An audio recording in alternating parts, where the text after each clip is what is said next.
I believe we're live. Do we have audio? Let's see. Give it a minute to make sure that is all picking up correctly. Waiting. There we go. Okay, it looks like there's audio. I'll wait to really get started to make sure you guys can hear me. Working in charcoal tonight. So it turns out one of my favorite, I'm so weirdly enjoying the not normal charcoal, but charcoal pencils. I mean, I guess that is normal charcoal, but before I had used like bigger blocks when I was younger. I used to use those a lot. I've used these before, but these are like my two go-tos right now. The soft, this is the Peel and Sketch Charcoal by Generals, and then I've got the Generals Charcoal White.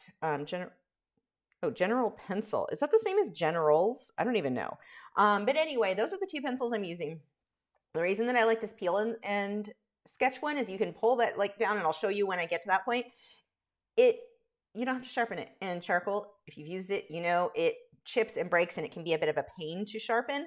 Not a problem with that one. This one needs to be sharpened, but this one isn't. The white doesn't really break as much as that the black one does. Plus, the black one is super soft, so it's going to be more prone to breaking. And the reason that I go with the super soft one is it's going to blend out nicer for what I'm doing. I'm also going to use a single blending step. Now, if you're on Patreon, you saw the pumpkin. I'm going to be using the same method that we did on the pumpkin this week. That one went up. I think you guys got that this morning. So I just really liked it and decided we were going to do that for tonight's project. Look good. Looks like everything is going well. DJ said, I hope you had a great week. I did. I'm really excited. So I'll tell you guys, if you have not seen, you should head over to Instagram and check out one of my, not this post about the stream, but the one I posted earlier about sushi. My husband, we finally found him an Indian ringneck parakeet. We've been looking, well, he's wanted one forever, but we started looking in June and we just couldn't find them. Very, very difficult to find at this point. Finally, I remembered the breeder that we had gotten his snake from. He has a Western hognose. That breeder has macaws and cockatoos. And I'm like, this guy knows birds. I'm just going to randomly ask him. So I messaged him and I was like, hey, do you know somebody, maybe a breeder who would have that? And I'm thinking, this is just a long shot. There's no way. Within days, sushi was delivered. And I don't mean delivered like ordered online or anything like that. The breeder, birds, if you've been into birds very long, or, those of you who have birds, there is a very tight community. I mean, even before the internet, there is always a very tight community between bird breeders. Everyone kind of knows everyone. And so the guy who brought sushi over contacted a bunch of breeders, found one who had what we like. It was so cool. He's the blue, like my husband wanted, and we're pretty sure it's a male, which we also wanted, just because I don't want to deal with egg binding. So my week has been wonderful because my husband finally got I felt so bad for him that he was starting to get so discouraged. Like, I'm never gonna find any Indian ringneck, but he did, and so super excited. So I can't play with him too much. I mean, I gave him he has vegetables in his bowls, but I'll hand him vegetables here and there, but I can't be too hands-on because I don't want him to bond to me. I've got to make sure he bonds, full-on bonds to my husband before I can hang out with him, which is fine with me because I've already got chicken. So it all works out good. Plus, now I think I'm going to be able to bring chicken in here. I've got a really strong, heavy-duty, greyhounds cannot hurt chicken in this cage, but a small travel cage that I can bring in here with certain mediums. Before, I kind of felt guilty bringing him in here without Nugget, because then Nugget's going to be lonely. Well, no, Nugget will have sushi in the room with him, so chicken can come hang out with us a bit more often on streams. So anyway, that's my story. Well, I'm waiting for everyone to get here. Celine said, my grades went up to A's. Congratulations. Nice. Sneaks said, I'm going to thank all for the live streams now and not forget later to thanking Joseph and Nick as well, which, by the way, if you have not already, their links for their they have YouTube channels here, art channels on let me try that in English where people might actually understand what I'm trying to communicate. Joseph and Nick are both artists. They have YouTube channels here. Links are in the video description. You should definitely check them out and tell them thank you because they help us so much. They keep all of the yucky stuff out of the chat. They do a lot of work. Kirsty said, yay, I can finally watch a live stream again. I'm actually homesick. Oh no, for my day job. So this is something nice to watch while I relax and rest. I hope you heal fast. Let's see. Susan said, thanks congrats on the new member. Thank you. DJ said, I see you picked him out because of his color. Believe it or not, I didn't. If given the choice, if you had a lineup of all available Indian ringneck, I keep saying redneck because I guess my own family half my family are rednecks, so my brain wants to call everything a redneck. Whatever. That probably offended someone. I'm trying to care, I just don't. But anyway, the Indian ringnecks, if you line them all up, I really like the violet. It's a blue, kind, almost like an ultramarine blue. I like that one the best. My husband liked the teal one the best, which shocks me. I would think he'd be so sick of that color because it is everywhere in our house, but he really liked that. And so he had the option between an albino that we think was a female and this guy. And he could have taken both too, but I was impressed with how strong he was, because me and the guy who brought him over were really giving him a hard time. Like, you can't separate them. They know each other. That's his wife, which it's not really the case. She's fine. But, he had the option if he wanted both, but he wanted to make sure, he didn't really want 4 birds. He wants to make sure that with the 3, with chicken nugget and now sushi, that they're all getting appropriate attention individually and getting everybody used to each other. He didn't want to jump into 2 new birds at the same time. But yeah, so I was not, those were, his only choices were either the albino female, that they think is a female, or the teal male. But yeah, no, the teal, was my husband's choice, or like first choice. If he could choose any color, that's what he wanted. So yeah, kind of shocking, right? Where were we? Go through a couple more questions before we get started. Chrissy said, I know you recently transferred your Patreon videos back to YouTube from Vimeo, but what was the reason? I was considering changing to Vimeo for Patreon. Not sure now. No, don't. And I need to make a dedicated video talking about them. So, and I'm just kind of waiting for everyone to get here before we start. So we'll talk about this. So Vimeo, the reason that I did that, Vimeo sent me a message of, was it last month or something like that? I forget when it was, but not too long ago. And it read, I thought it came from Patreon. It was written really weird. It was like, congratulations on your success on Patreon. We see you've got so many subscribers, whatever. And essentially told me that because I was popular, or my Patreon was doing well, that they were going to I needed to contact them to get a personalized quote. They couldn't just tell me like, oh, you now would fit in this tier. Now, keep in mind, I had already prepaid for a year. I was paid through till November. They said if I did not contact them, that within 10 days, they would delete my account and my videos. That sounds like extortion. You gave me 10 days to decide if I was going to upgrade and pay more because my Patreon was doing well. Now, mind you, I wasn't coming anywhere near the amount of space allowed, like for the contract that I signed up for. And I signed up for what they recommended. I was about using half the allowed data, or the storage space for the videos that I was paying for. So I could have been paying less this whole time. I just paid more because it was like, hey, it's easier. I know I'm not going to run out. It's fine. Yeah, no, they've said that I was using too much data. I was in one of their top percentage of data users. Bull. Not even, I looked at my data. It's not. Each video is getting maybe 500 views total over 2 years period. That is not very much, because most people on Patreon, I've got over 200 videos there, and they're not watching every single video. So, they pick and choose which ones they want. And they claimed that I was in the top percentage, which either that tells me no one's using Vimeo ever if I'm in the top percentage, or, in the message or the email really did sound like extortion. It was it made you feel gross. You're reading this going, really? This company is just dirty. I can't believe they worded this email the way that they did.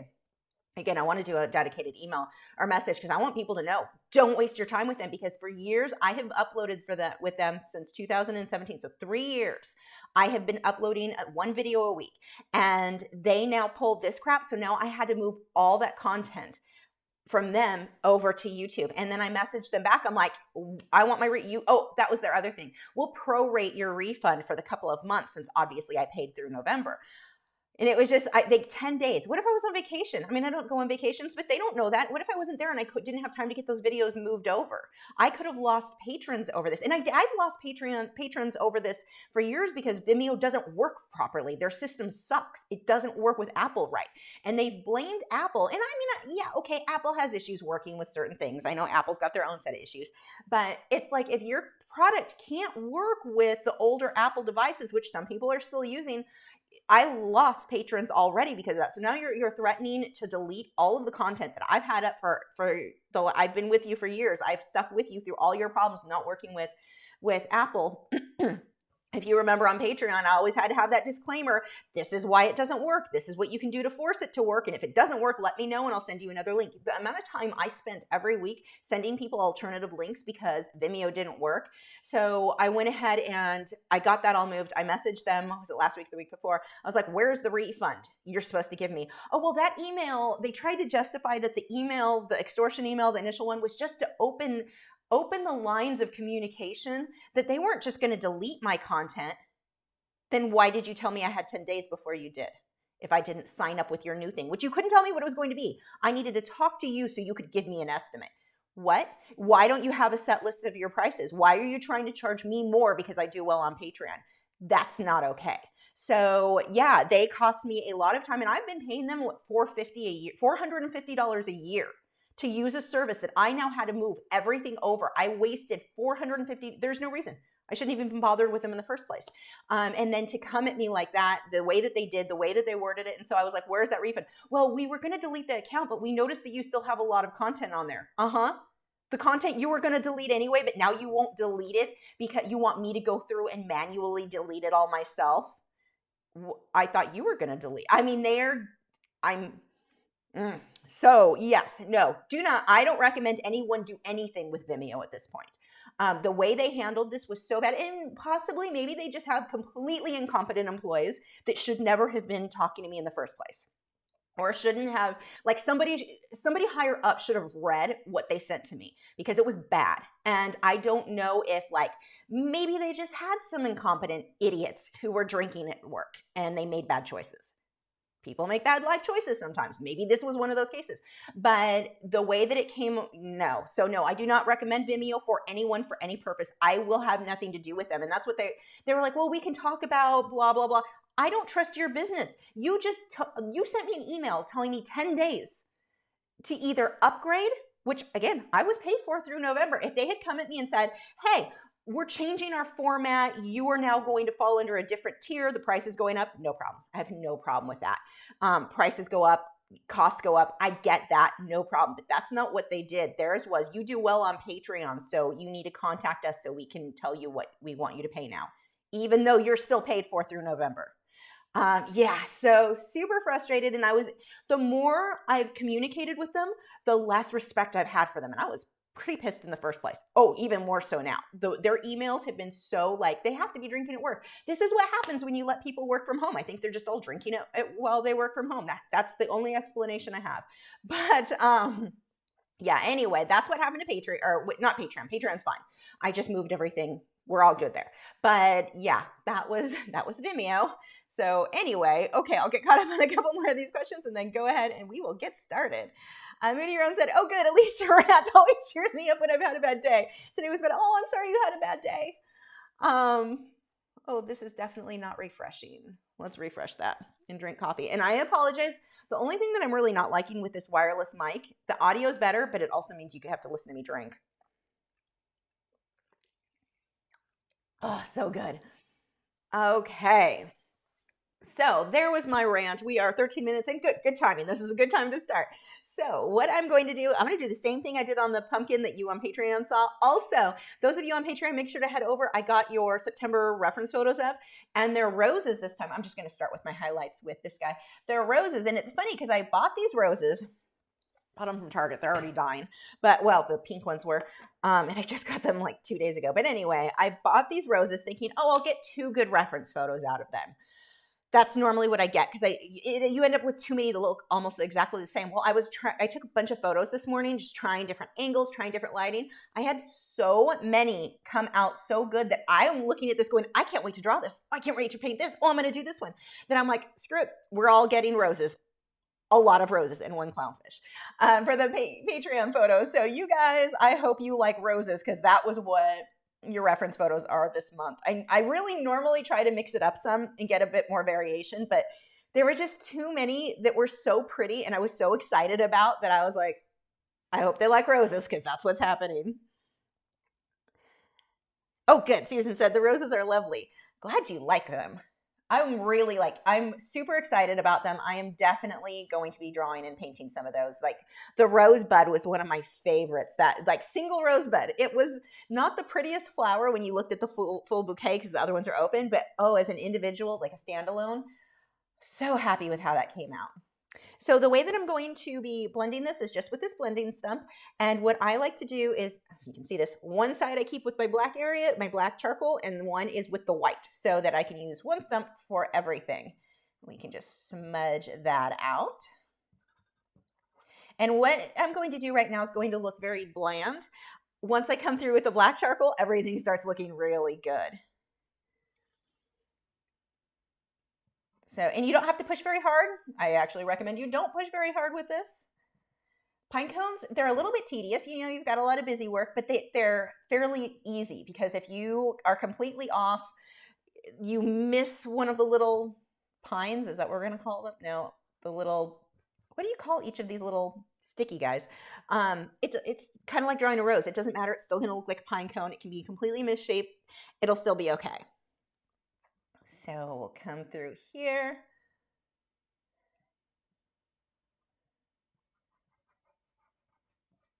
So mostly the highlighted areas, and I'm going to hype up the contrast a bit from what my reference photo is. If you don't already have this reference photo, it is available over on Patreon. You do not need to be a member. It's open for everyone to get.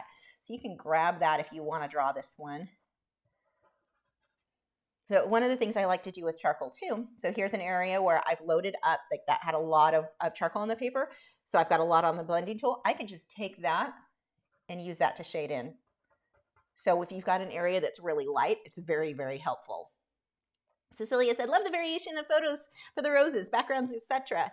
Thanks. And you know what's funny with those roses? It was all taken. I took all of those at my kitchen counter.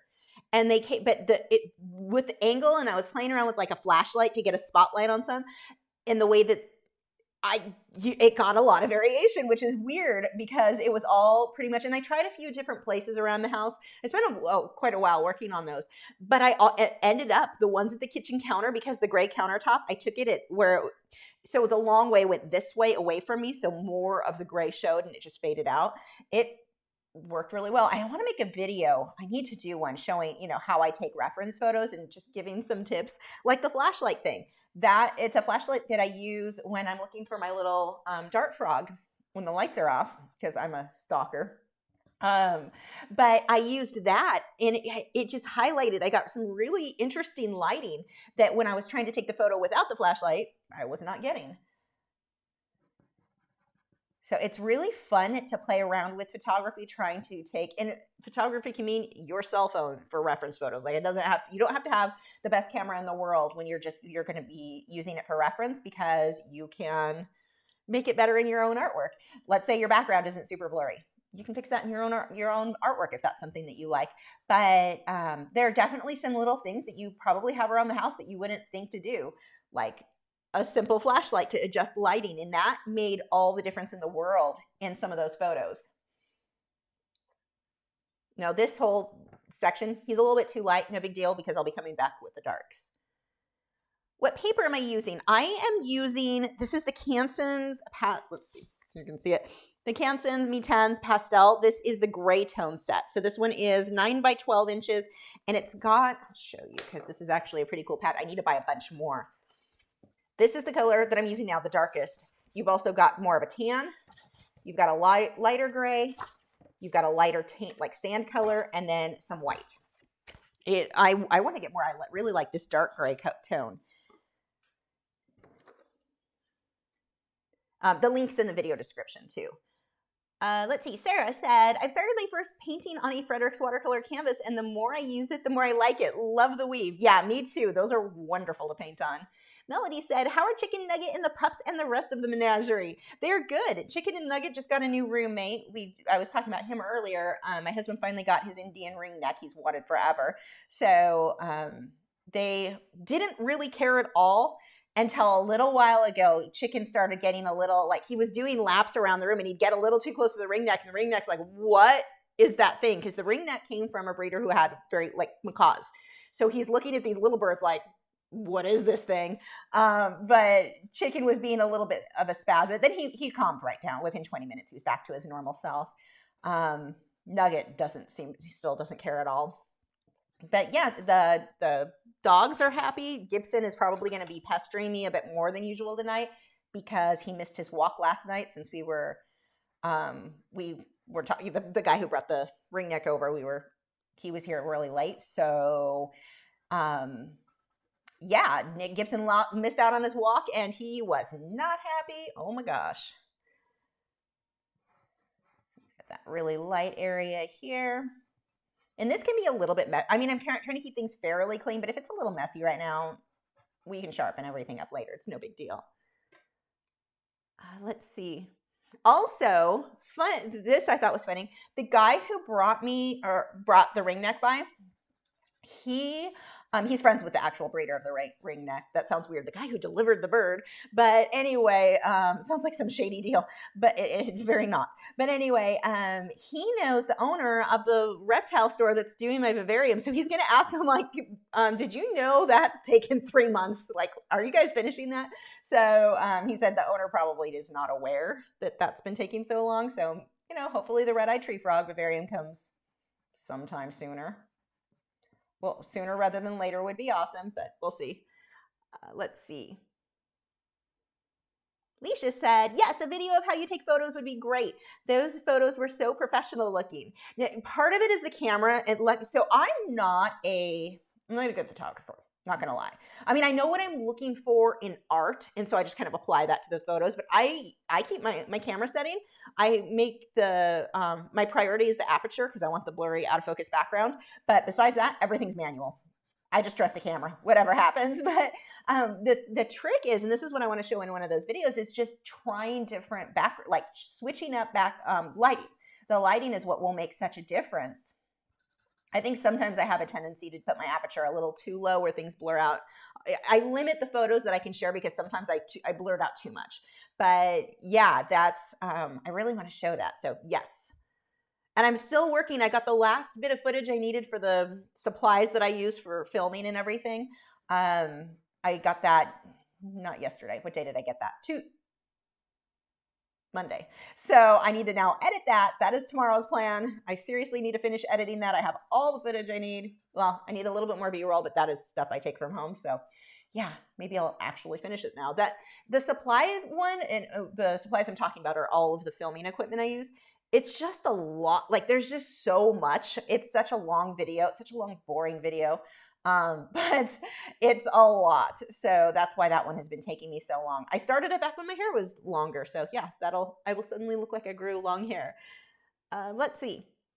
Christy said, wow, glad I asked about Vimeo. Are you looking for alternatives for YouTube still? I'm sure you know about the issues with playlist, unlisted videos. That's what I'm trying to avoid. It's going to happen. And my alternative, and it will cost me time and be annoying, but I'm going to set up a second channel. And when that pops up, inevitably, somebody makes a playlist of my private videos, I'm going to delete the one video and move it over to a second channel. I'm going to move everything around, and then whoever does that gets banned permanently from Patreon, so they won't have access again. Patreon's I do like the way their system is, where if you ban someone, they can't use that credit card. Like if they try to sign up, like make a new account, Patreon's like, nope. So that is my plan. It will cost me time, but it's like Vimeo was costing me time, and I was paying for it. Let's see. Sarah said, and as far as looking for alternatives, I don't know of any. And it's hard because I don't know, like, the Vimeo thing left a very bad taste in my mouth. Like, what? Do I want to pay another company to go through the same thing? Are they just going to pull the same crap Vimeo did? Now, Vimeo was pretty extreme in the level of crap they pulled on that one. I'd imagine no one would be that bad, but then I wouldn't have thought Vimeo would either. And I'm looking back now going, so I have paid you guys $450 a year for 3 years, and this is how you've treated me, and I was using less by half of the allotted space. And now you're like, oh, because Patreon is successful. Maybe that's not how they meant to word it, but that's how it read. And I even had my husband read the actual email. I'm like, what does that sound like to you? He's like, that sounds like extortion. I'm like, that was my thought exactly. Like, so it wasn't just in my head, because, sometimes you read something and you jump to conclusions. So my husband, who's very level-headed, if he reads that and thinks that, it's bad. But if you find alternatives, let me know. I don't know.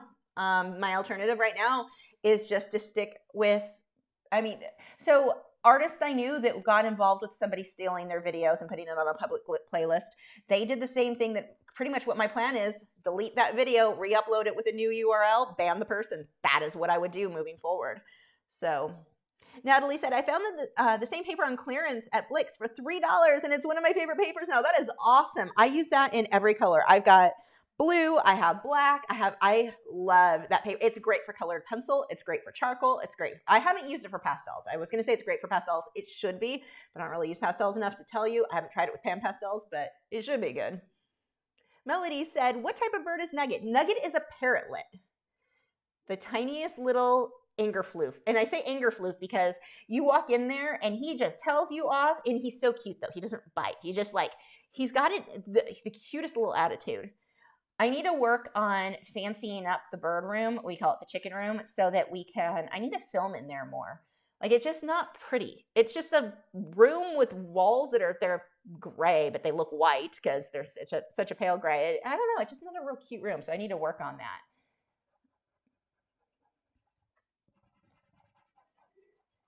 Hold on, let me text my neighbor and ask if her dogs can come inside because they are barking.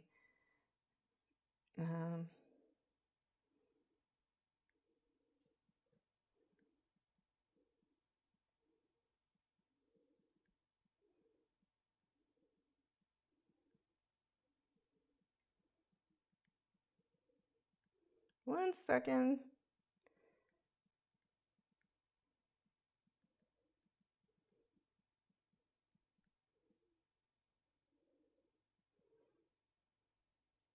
There we go. Okay, I just told her I'm live streaming. Winston wants to know if he can come inside. He's a very, my neighbor's dog, very vocal. He's not like aggressive growling or whatever. He just wants to play with you all the time. So if he hears anybody outside or anything outside, he starts barking a lot. So they usually bring him inside when I'm live streaming, which is very nice. I have awesome neighbors. Everyone should be jealous. Like, seriously, I probably have the most considerate neighbors ever. I got so lucky. Let's see. Sarah said, also, I think if Fredericks made a canvas with the thickness of their oil acrylic canvas and the texture of their watercolor canvas, that would be wonderful. Oh, yeah. And I don't know if they can. She's not home, so we may listen to barking for a bit. She's on her way home right now. She forgot it was live stream day. Seriously, best neighbors ever. I love them. But I think that the reason it's so lightweight, that's part of what keeps it so smooth. Because all watercolor canvas is like super, super thin, but I'm with you on that because it always makes me nervous. It's easy. I've never torn a Fredericks watercolor canvas, but I've torn other brands, which makes me nervous.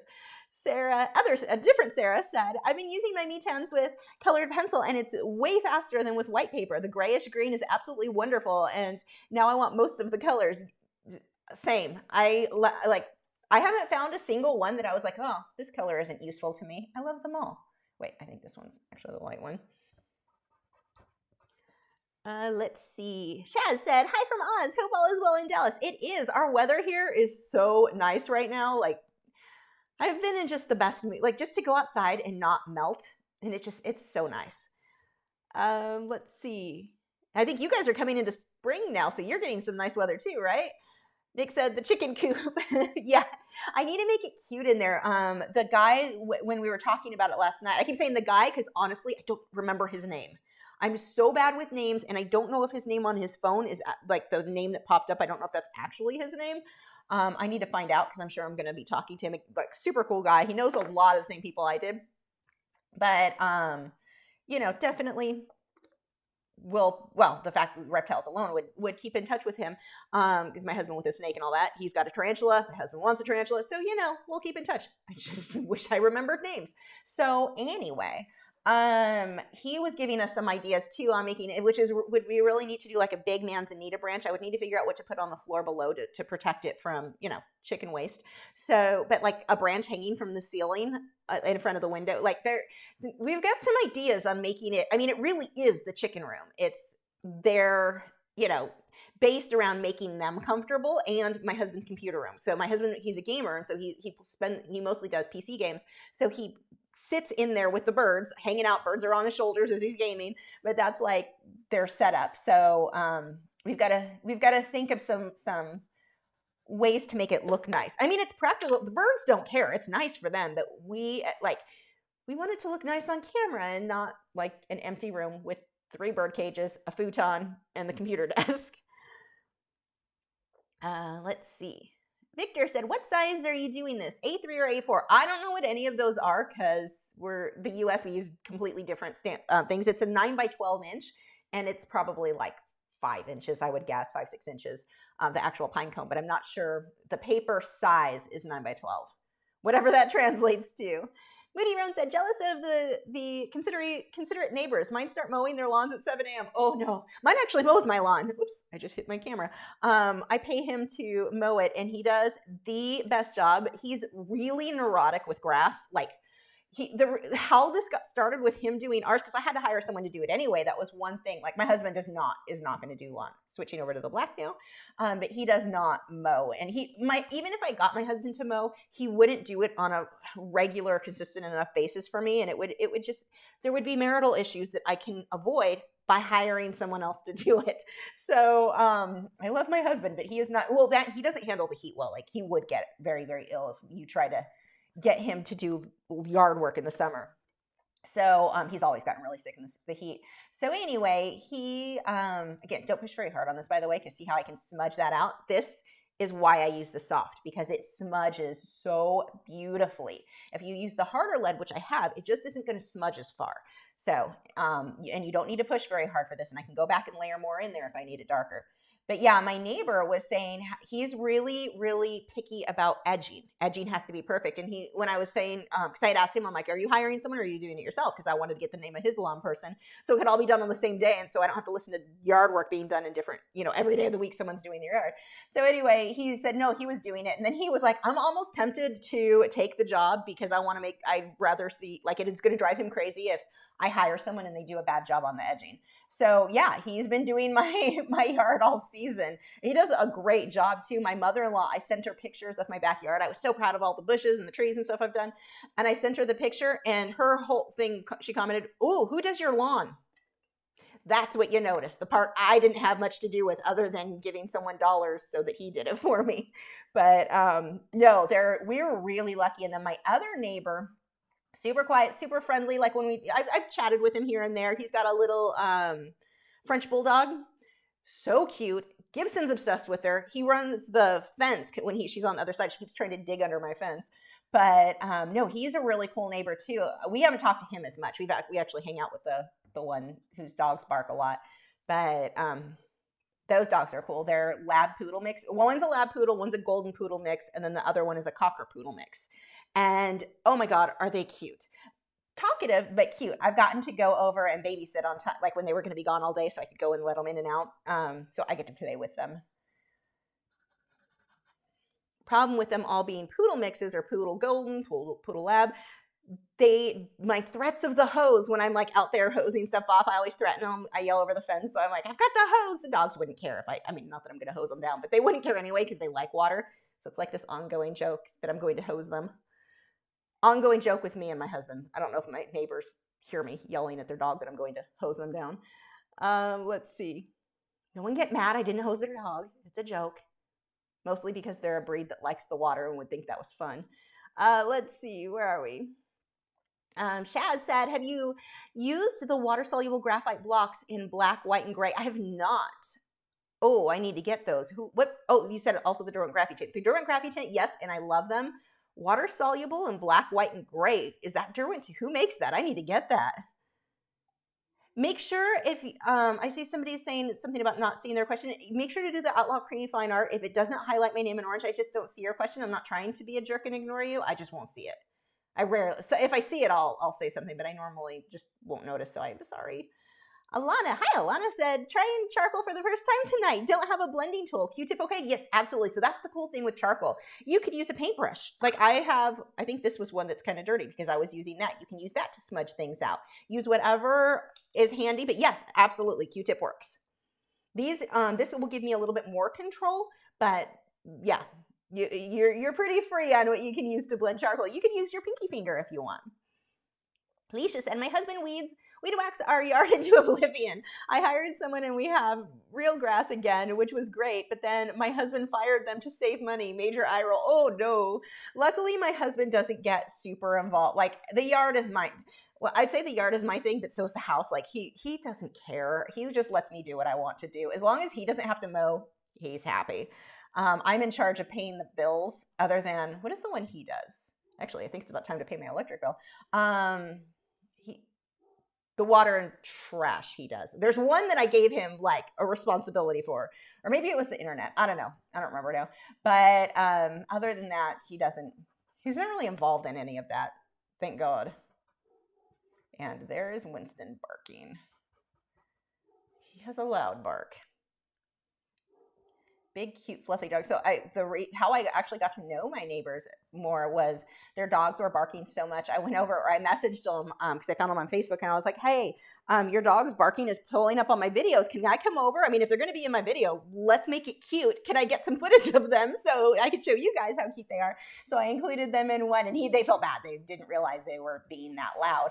But that's how I got to know them, was barking dog.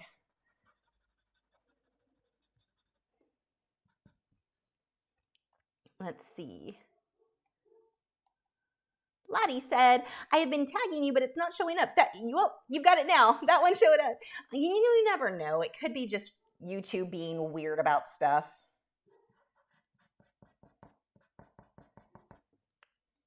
I have a hard time getting those tags to work right.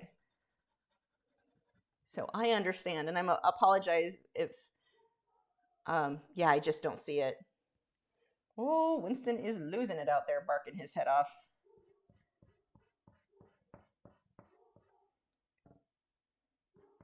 So I don't want to cover all of the paper. See how I'm leaving a lot of that gray showing through? Oh, this guy needs to have white. I missed a major section. This look really reminds me. Can you guys hear? Can you hear the barking? Oh, it isn't coming across. Okay, good. So it's just going to make my brain twinge of barking so loud. But anyway, he sounds like he's in my backyard. But where was I going? Oh, this reminds me a lot of when I do the underpaintings for oils or acrylics, where I do everything in black, the black and white. It has that type of look to it. Or when I use the raw, oops, wrong side. Ooh, don't be dirty. Here's the white one. The same kind of look when you get with a sepia, when you use the tan type papers.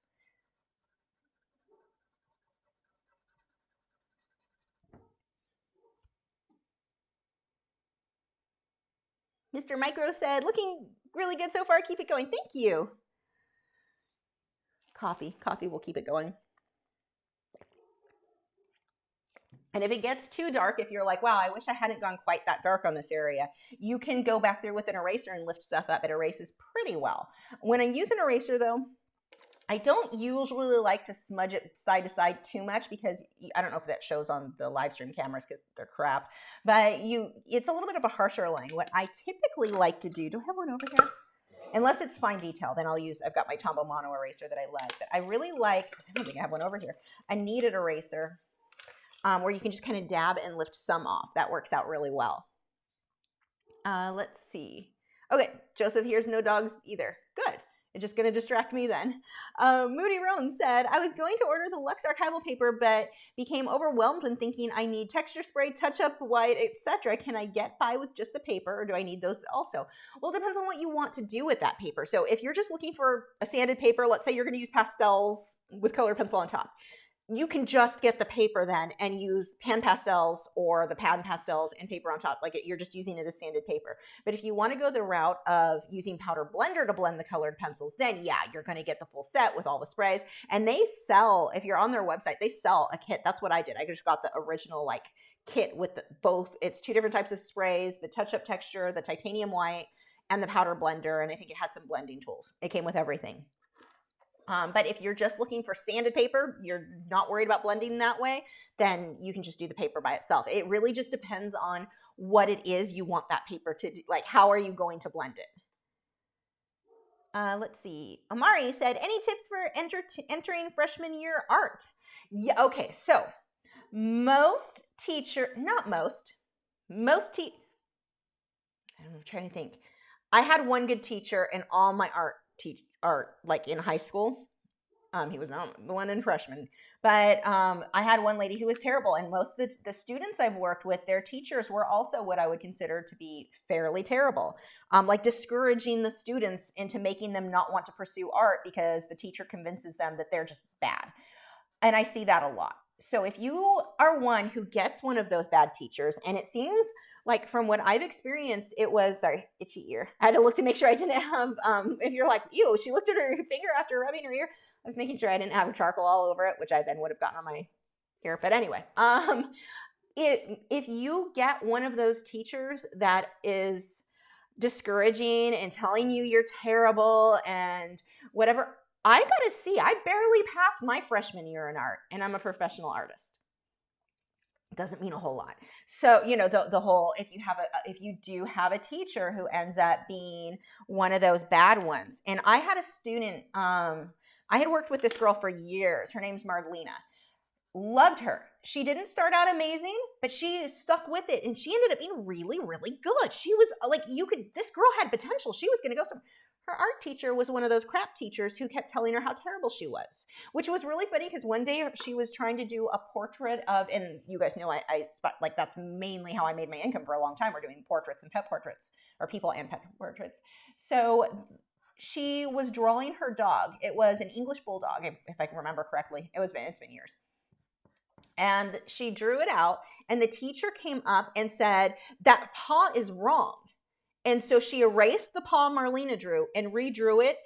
Marlena brought to me what the teacher drew. This teacher couldn't draw for crap. This teacher was terrible. She then started telling me what this teacher's artwork was like. She was one of those artists who only liked abstract, only had respect for abstract, and she herself did not know how to draw in realism.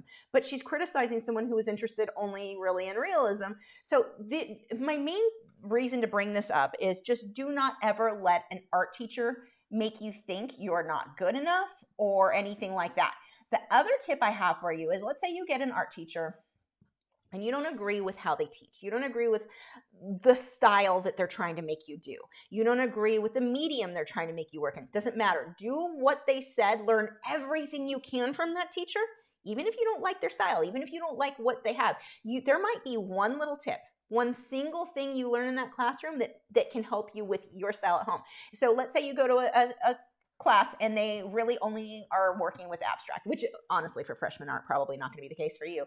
But let's say that, we'll just use that as an example. They only like abstract, but you only like realism, or you only like surrealism, but the teacher doesn't like surreal art. Do what the teacher wants, learn what you can from them, do your surreal work or whatever other work you like on your own at home, not to do with the class. So you may have a teacher who is one of those who I consider a crap teacher, who is just discouraging. It's so frustrating because it happens so often. But even if you get one of those, you might still learn a tiny little nugget of something that's useful. I mean, even my crap teacher, my freshman year in high school, I took a beginner drawing class, and it wasn't, she didn't teach anything. She would just, here's your assignment, pick a photo from, she would have a magazine and you just pick one of those and then you draw it. And I remember the reason that I wasn't passing the class initially was I wasn't shading anything. She didn't tell me I should shade anything. She never showed me how. I didn't know how to shade anything. That wasn't something I'd ever done. I'd only done line art, up till that point. I did end up learning when I finally was like, why do you keep failing me? What is wrong with what I'm drawing? Well, it's not shaded. And you couldn't have mentioned that at some point? This woman should have stopped teaching years before I was probably born. But I did end up figuring out how to shade through that class. As bad as it was, I learned something from it. And so whatever it is you can take from that class, it might be good, even if it seems like it's, you might learn something. So my advice is do whatever the teacher wants you to do, even if it's a style you don't like, even if it's tips you don't agree with. You might learn something little. Like in my case, I learned to shade. It got me started with shading. It's not like she actually taught anything. She didn't teach anyone anything other than how to ignore an angry teacher and still enjoy art. But you may still learn something.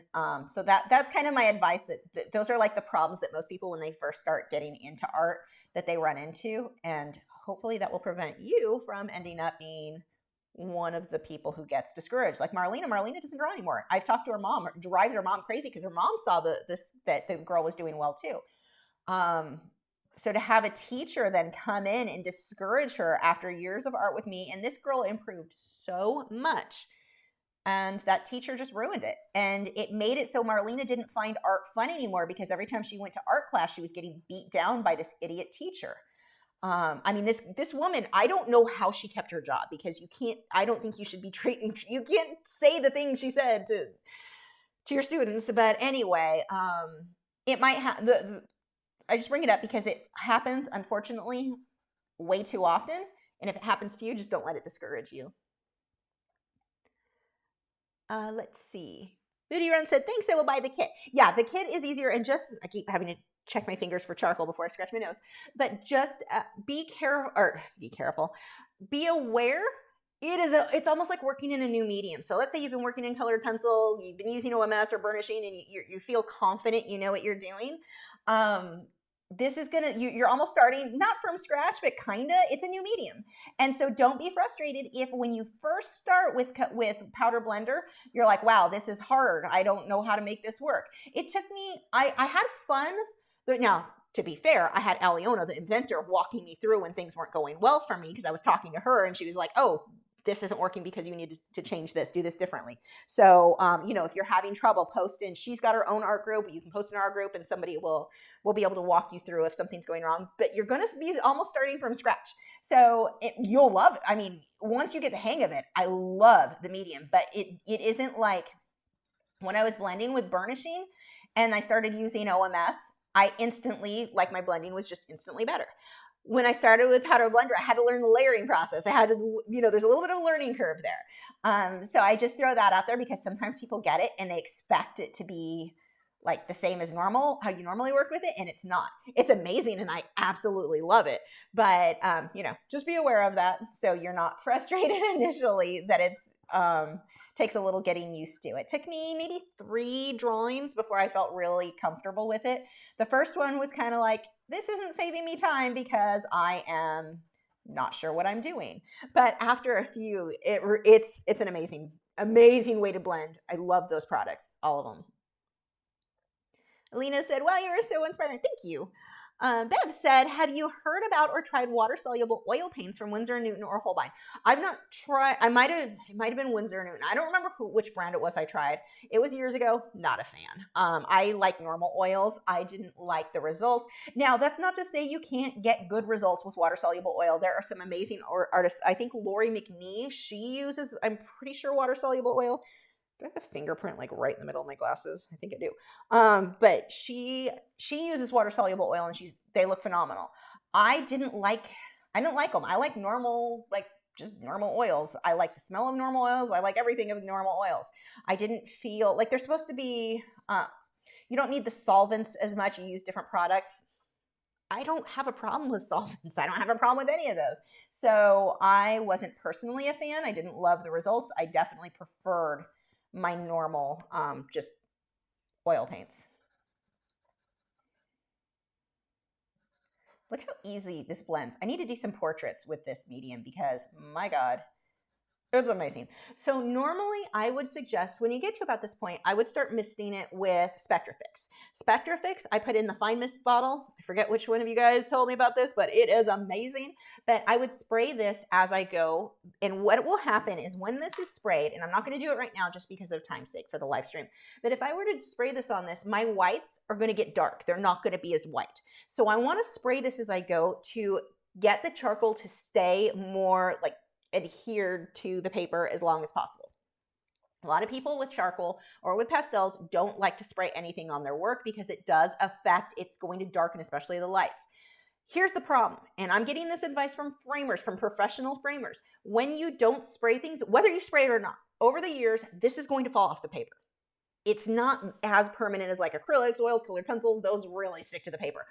Pastels, charcoals, they're going to start falling off. And you'll see that when you map the work over the years, you'll see this dust inside a glass frame, the dust of the product falling off onto that. So the advice I was given by framers and what I agree with, and you got to figure out what you're comfortable with. So I'm not saying my way is the only way. I'm telling you why I feel the way I do. I will always spray some sort of fixative. They have aerosols. They have, this one works great. As you work, and ideally you do it as you work. Don't just wait till the end, which is what I'm going to do on this, just because time, I don't want to sit and wait for this to dry during the live stream. If you wait till the end, all your whites are going to get a lot darker, and when it dries, you're going to have to go back over it. So ideally, at this stage, I would put a mist over it, and then I would go over it, brighten up my whites, make my darks even dark, go over everything a little bit more, and then mist it again. And I kind of work back and forth to keep as much of the charcoal kind of stuck better to the paper as possible. So that is what I recommend. The SpectraFix right now is my go-to spray when it comes to pastels, charcoal, anything like that. I'm really loving this stuff. This is not the bottle it looks like. This is just a fine mist sprayer. I don't like the sprayer it came in. I was using that for a while, but you get the heavier droplets. This avoids a lot of this. It's a fine mist sprayer. I think the link is in the description. I got this one from Amazon. I've also used the Delta Art one that I got from, I think, blick.com. Love that one. That one's great too. I think the thing honestly cost about the same. I feel like the Delta one was a little bit of a higher quality. Like this, I can kind of squish. I couldn't on the Delta one. It was a harder plastic. But anyway, that is just what I would do if I were doing this on my own. Again, if you wait till the end, you can. I mean, that's what I'm going to do. But it's going to make your whites a lot darker, and you have to go back over that. So what the framer had suggested, let's say I was working on a portrait and I sprayed it and then worked over it and sprayed it, worked over it. At the very, very end, the only thing I'm not going to spray is the brightest whites in the eye, like the highlight on the eye. Those, you do hit a point where you're just going to have to let it set on top without a spray because you need it to be super, super white. So that was what I was advised years ago. I trust the person who told me that, and it's something I've experienced. I've seen where the charcoal does start to fall off. So I get why some people choose not to spray anything. I personally choose to do so. You've got to figure out what you're comfortable with. Oh, coffee. Let's see. Whoop, that just jumped too far. Coming back up. Where were we? Oh, I missed a bunch of questions here.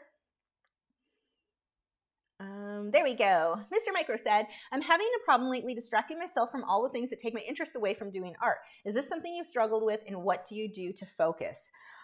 I look at the bills that are coming due and I have to get my butt to work. But, oh, absolutely. Like right now, I really want to go play with the chickens. And I want to take Gibson on a walk. I have like so many things that I really, especially right now, I go through phases where I'm just distracted by everything. Some days I just really want to play Warcraft, and it's like, I don't have time. Or I want to work on a random painting that's nothing to do with a lesson, maybe my wall when I was doing the detail. Like I'll have things, or I'll just want to research. So I'll go through phases where I will research everything I can find. Like I'll go through researching everything about dart frogs. Right now I'm reading everything about ring necks. I've been doing that. So it's not just, I didn't wait to get the ring neck to start researching. But anyway, I absolutely do that a lot. But in my case, I mean, art is my job, so I don't really get to I have to get work done. I can only push off the work so long. So one of the things that I found to be really beneficial is give yourself a time. Like, okay, I want to get the work done. I'm going to work from this hour to this hour. I don't know what that's going to look like for you, but this hour to this hour, I'm going to sit and paint. And after, I can go do something else if I want. But give yourself a set time. And the funny thing is, I find once I get started, now I'm obsessed with what I'm working on. And so now I can sit still longer. But that's what I do. And, it's going to be a little bit different for me just because it is my job. I only get to push that back so long. What I can relate to is like violin. I still have not touched that thing in over a year since I moved, well before I moved here, well before I started even packing for the other house. So it's been a long time. I am going to have to stop procrastinating and just do it. And I'm going to do the same thing. I'm going to, because I need to go through and redo all my schedule again. But they're just about done with the house across the street, which is kind of what I've been waiting for, so I can actually edit videos in the morning without it being super noisy. But anyway, I'm going to basically pencil in for 15 minutes or 20 minutes. I'm practicing. If that means I'm just doing scales, it means I'm just doing scales, and you can relate that to your art. If that just means I'm shading little circles and practicing shading, then fine. But it's something. It's getting in the habit, kind of like walking. I started walking Gibson every night, and it started small. I'm just going to walk around one little block. Just all I'm going to do. And it started getting longer and longer, and now I'm up to about 4 miles a day. But I started with maybe half a mile. You just start small, and you schedule that this is what I do at this time every day, and it makes it a lot easier, I think, to follow through with those.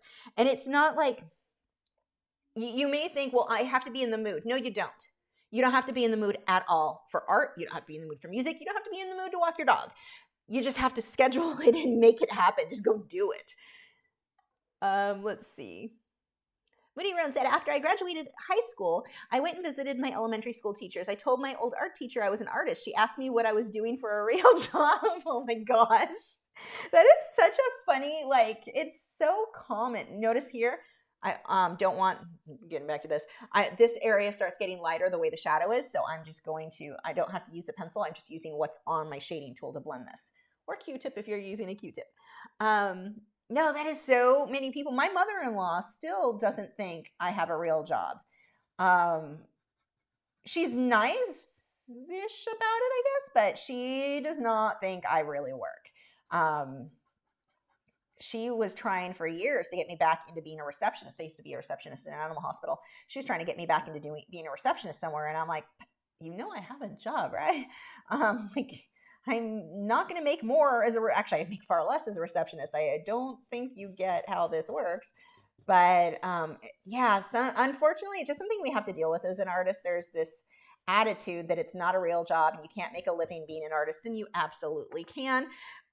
Can everybody? No. And really, that it doesn't even come down as much to like a skill level. It comes down so much to like being willing and being able to focus and work and market, business and marketing, being able, like, a lot of people just don't put in the same level of effort. They think they do, they don't. So that's really what ends up separating somebody who makes it as an artist and doesn't.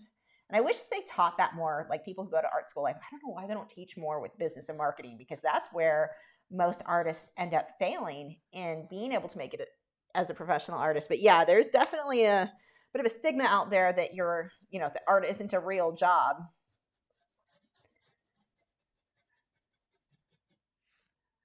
That's funny though.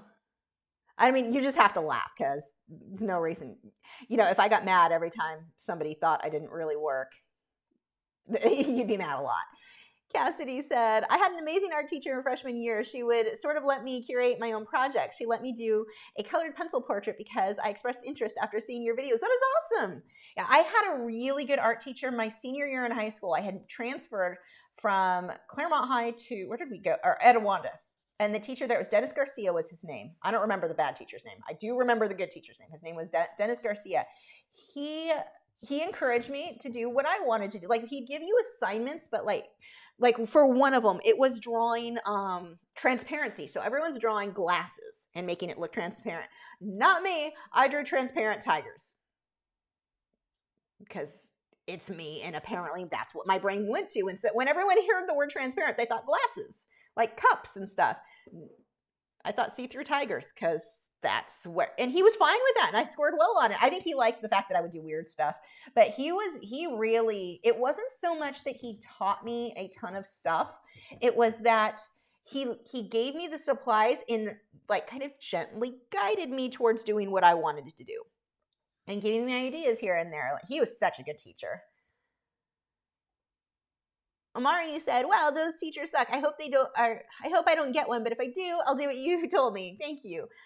Yeah, hope you don't get one too. And there are good art teachers. Like, I don't want to make it sound like there aren't. There are some. Good luck finding them, but they do exist. You might get lucky. Rose said, I took an art subject, my first proper art class as someone self-taught. My teacher mostly did zombies, which isn't my thing, but my God, he knew all the tricks for drawing hands. But see, that's exactly, you had someone, he had, even if you didn't like the zombies, learning to draw hands, that's huge.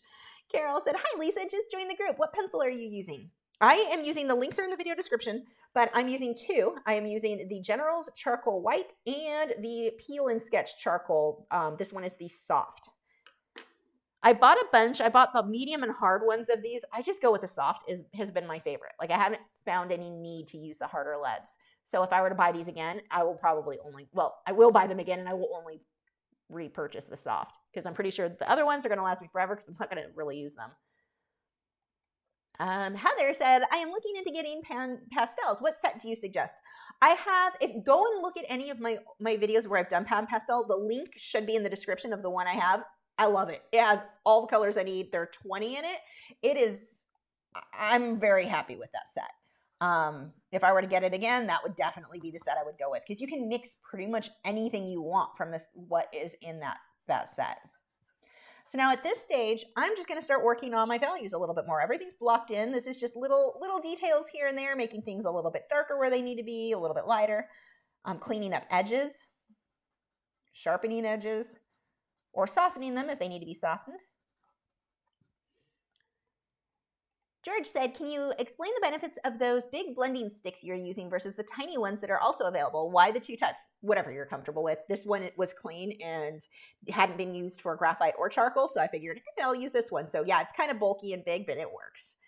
It's whatever you're comfortable with. Shaz said, is brand name in Oz is Art Graph? Portuguese Pencil Factory confirms ASTM. My white and black are 5x4 blocks and gray is round metal. Oh, talking about the water soluble. Oh, I've never even heard of that company. It took me a minute to understand, like, what are these words? I don't know what they mean. I get it now. Thanks. Nikayla said, I'm a theater design major, and my next project is a 30-day sketchbook, but my professor wants these. Whoops, that just scrolled. Come back. Where were you? Sorry, my eyes are getting blurry. It's hard for me to read the writing. That's why you see me squinting at it. My old lady is kicking in. Okay, what's these masterpieces for each day? Any tips on not getting burnt out and surviving 30 days? Charcoal. If you have the option to use charcoal, look at how much I did, and I'm talking most of the time. You can do so much so fast. It is definitely, if you need to get stuff done quickly, you're probably going to be burnt out by 30 days, no matter what you do. But charcoal, you can get a lot done very quickly. If I had to do that, that is what I would do. Just because I know you weren't specifically asking about the medium, but you can use this for any style. If she's okay with things being in black and white, this is what I would go with if I needed to get a lot of work that looked really good, done really quick. Definitely. You're really not going to get any faster than charcoal. Joseph said, can you add narration to her first luminance drawing of a chickadee from what? Is it the one on YouTube or the one on Patreon? Because if you're on the Patreon one, you just went too far back. That one has a voiceover. But if it's on YouTube, I don't remember. I think wasn't the YouTube one just the review? And I'm not going to redo an old YouTube one, but it was the one you're talking about was from Patreon. You just went back too far. Go to my Patreon library. The updated one is the one with the voiceover, so you'll be good there.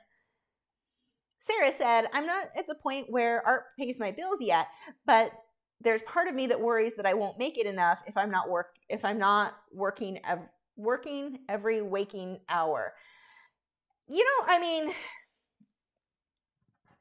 How much work you put in does in many cases determine how fast you reach your goals. Somebody can choose to get there, but get there slower. I get what you're saying. You don't need to work on it every waking hour, but the more you do, the faster you're going to get there. Deanne said, hi, Lisa. Hope you're doing well. I was wondering if chalk would work for highlights in a charcoal piece. That's, I think, it says charcoal, but I'm not even going to try to answer beyond, I don't know. I think it's all the same, isn't it? Chalk is going to be the same as the white charcoal pencil. It's just going to be, I think. I don't know. Honestly, somebody fact check me because I'm really not sure. I'm not a charcoal expert. It's not something I had used for many, many years, but isn't it the same as the white charcoal that I'm using? Maybe not. I don't know. Somebody else help, because I'm not certain. Mr. Micro said, your studio looks so enticing from the atmosphere of that light, all the supplies everywhere. That would motivate me to create every day if my studio was cool. My thing that will motivate me is my studio needs to be clean. Okay, it's a little messy, but it needs to be fairly clean in my case to really, I don't do well with I like organized mess. Like when I can't find stuff, I start getting frustrated and then I'm not in the mood. And The lighting makes a big difference for me on motivating me, excuse me, to want to work. So that's what I like what it is now. I'm going to work on making it even better. But yeah, this room has taken me longer to get to that point. My studio in the office or in my apartment, that one pretty early on, I was very comfortable with. But this room has taken me a lot. I think because it's so big. I'm used to more confined spaces. Like it just feels comfy to be smushed in with all the stuff. Here, it's like so open, and I haven't quite figured it all out. And the lighting, like there's so much more I can do in here, and it's definitely slowed things down. The lighting definitely makes a difference in motivating me. The lighting and things being organized. Sarah there said there's a 5-year video from Thomas Frank that I became obsessed with lately called I Don't Feel Like It Is a Mindset for Amateurs. That sounds like a good video. Rose said, would you ever paint jellyfish? Yes, I have painted jellyfish. I like them.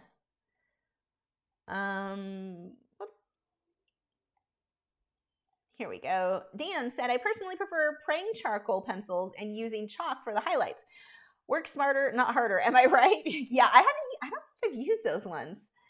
Sarah said, also, it seems people have this idea that a real job equals having a boss and hating Monday mornings. Apparently being a photographer, writer, or musician also aren't real jobs. Yeah, they all hear the same thing we do. Jana said, I am a freelance copy editor and a stay-at-home mom, and my mom keeps asking if there are jobs for copy editors. I'm nearly finished an editing diploma. I just want more credentials. Shaz said, I always spray my pastels with Spectra Fix. Yes, it blobs, but when framing, the framer needs to leave a gap between the painting and matte, so over time if the pastel falls off, it's unseen. No, you're right. It's just the fact is it's still falling off. Like it is falling off the paper, so that means less pigment is on the paper over time. So that's, yeah, yes. Lenny said it's on Patreon, but it doesn't have a narration. Yeah, you just went back to you found my very, very first Patreon video was that one. There's an updated version of it. The link should be on my Patreon library, which is lachri.com/Patreon-videos, I think. The link is on the front page. Just go to lachri.com, and then there's a link, Patreon library. Go there. That'll get you to the right one. Whoops. So yeah, you're just watching an old one before there were narrations on them. Brent said, Derwent has tinted charcoal pencils. I think there's 24 colors. Oh, I'd like to see you do a live video with them sometimes. Yeah, definitely. I need to look into that. Oh, yay, coffee. Okay, back to work. So one of the things I didn't mention, I think it's in the video description, but I'm working on the rough side of this paper. It still blends out so nicely. If I work in colored pencil, I work on the smooth side, but with the charcoal, the rough side. So I'm just softening things. Now at this point, I'm not necessarily, I'll look at the reference photo, but I'm not using the reference as everything has to be exact. Now I'm just looking at mine going, I think mine might look nicer if this edge was softer or harsher or darker or lighter, whatever. Also, if you like following along with these tutorials or even on Patreon, I would get yourself some charcoal because this is something a medium I'm definitely going to be doing more of. I forgot how much I love these specific pencils. Like the other ones were just messy. This one, there's not a lot of fall off. It's not as messy as what I remembered. And I think part may just be the paper helps, but this on toned paper, I'm definitely in love with. That should not be dark right there. That looks weird. Lighten back up. I was trying to smooth out the edge, but doing it with the dark was not the choice I should have gone with. It's a very forgiving medium. It's good too if you are just wanting to get started in portraits. I do like charcoal because it's very easy to blend. It's very easy to fix things. Some of my first commissions for people portraits were with charcoal. I feel like it turned into a walking advertisement for charcoal. I am not sponsored by any of these companies. Maybe I should be. Let's see. Alex said, so you have any acrylic pieces that you are thinking of painting? I'm right now working, it's back there, on an oil over acrylic. So I'm just doing the acrylic underpainting right now for a portrait.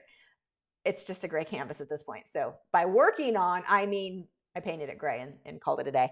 But that one, I don't have anything. I still want to do the realistic sunflower. Acrylics was definitely one of the mediums I wanted to do it in. We had that live stream that I did a while back, and you only had so much time, but I really want to do a super realistic version of that. So that I would like to do. I want to do some more surreal stuff too. I want to do the surreal acrylic that we had recently over on Patreon. I want to do a more elaborate, a bigger version. That was kind of like my little tester to see if I like the concept. I'm going to change some of the things I did in that one and do a bigger version with orcas. I think orcas or dolphins. I haven't decided. So I do want to do that. Sarah said, one advantage we have over employees is that we can set our own schedule and not be beholden to somebody else. I think that people are jealous of that. Possibly. Or possibly, I mean, let's be realistic. The stereotypes like that exist for a reason. Like, I was just watching an episode of Hoarders, which is like my favorite show. I don't like reality TV. I love Hoarders. So I was watching one, and I'm watching this lady. It's recent, and it's on the A&E channel if you guys wanted to watch it. It was really sad, but the son and the son's girlfriend or fiance, I don't know what they were. They were the laziest people. You're watching this go, and somebody's going to leave some nasty comment on my video about this now. You're being mean to people. Shut up. Being mean to you now. But they were so lazy. And so you had the mother who was on a lot of medication and had a lot of issues with hoarding anyway. She had hoarded this house, and her son and the daughter, and I'll call her the daughter-in-law, they were just lazy pieces of crap. They didn't want to work. They're like, oh, we lost our job in the 2008 recession. Yeah, so did a lot of people. You can go get another job. And that's where half my thumbs down just came from. But you can get, this is going to fall. You can get I'm glad I just looked up at that. You're talking about people a lot of people want to make excuses for why they can't succeed instead of actually working to succeed. And that was the case. That was clearly the case with these people. Now we can go into, they were probably mentally ill too, and problems with that. Hold on, let me tell my mom. Let me just message her that I'm live streaming, because she never knows what day it is. But hold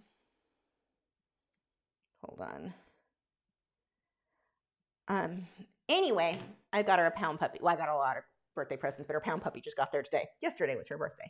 So anyway, you have people like that the daughter-in-law in this case, they were living in a shed, making every excuse in the world on why they couldn't help the mother-in-law clean the house. They refused to help.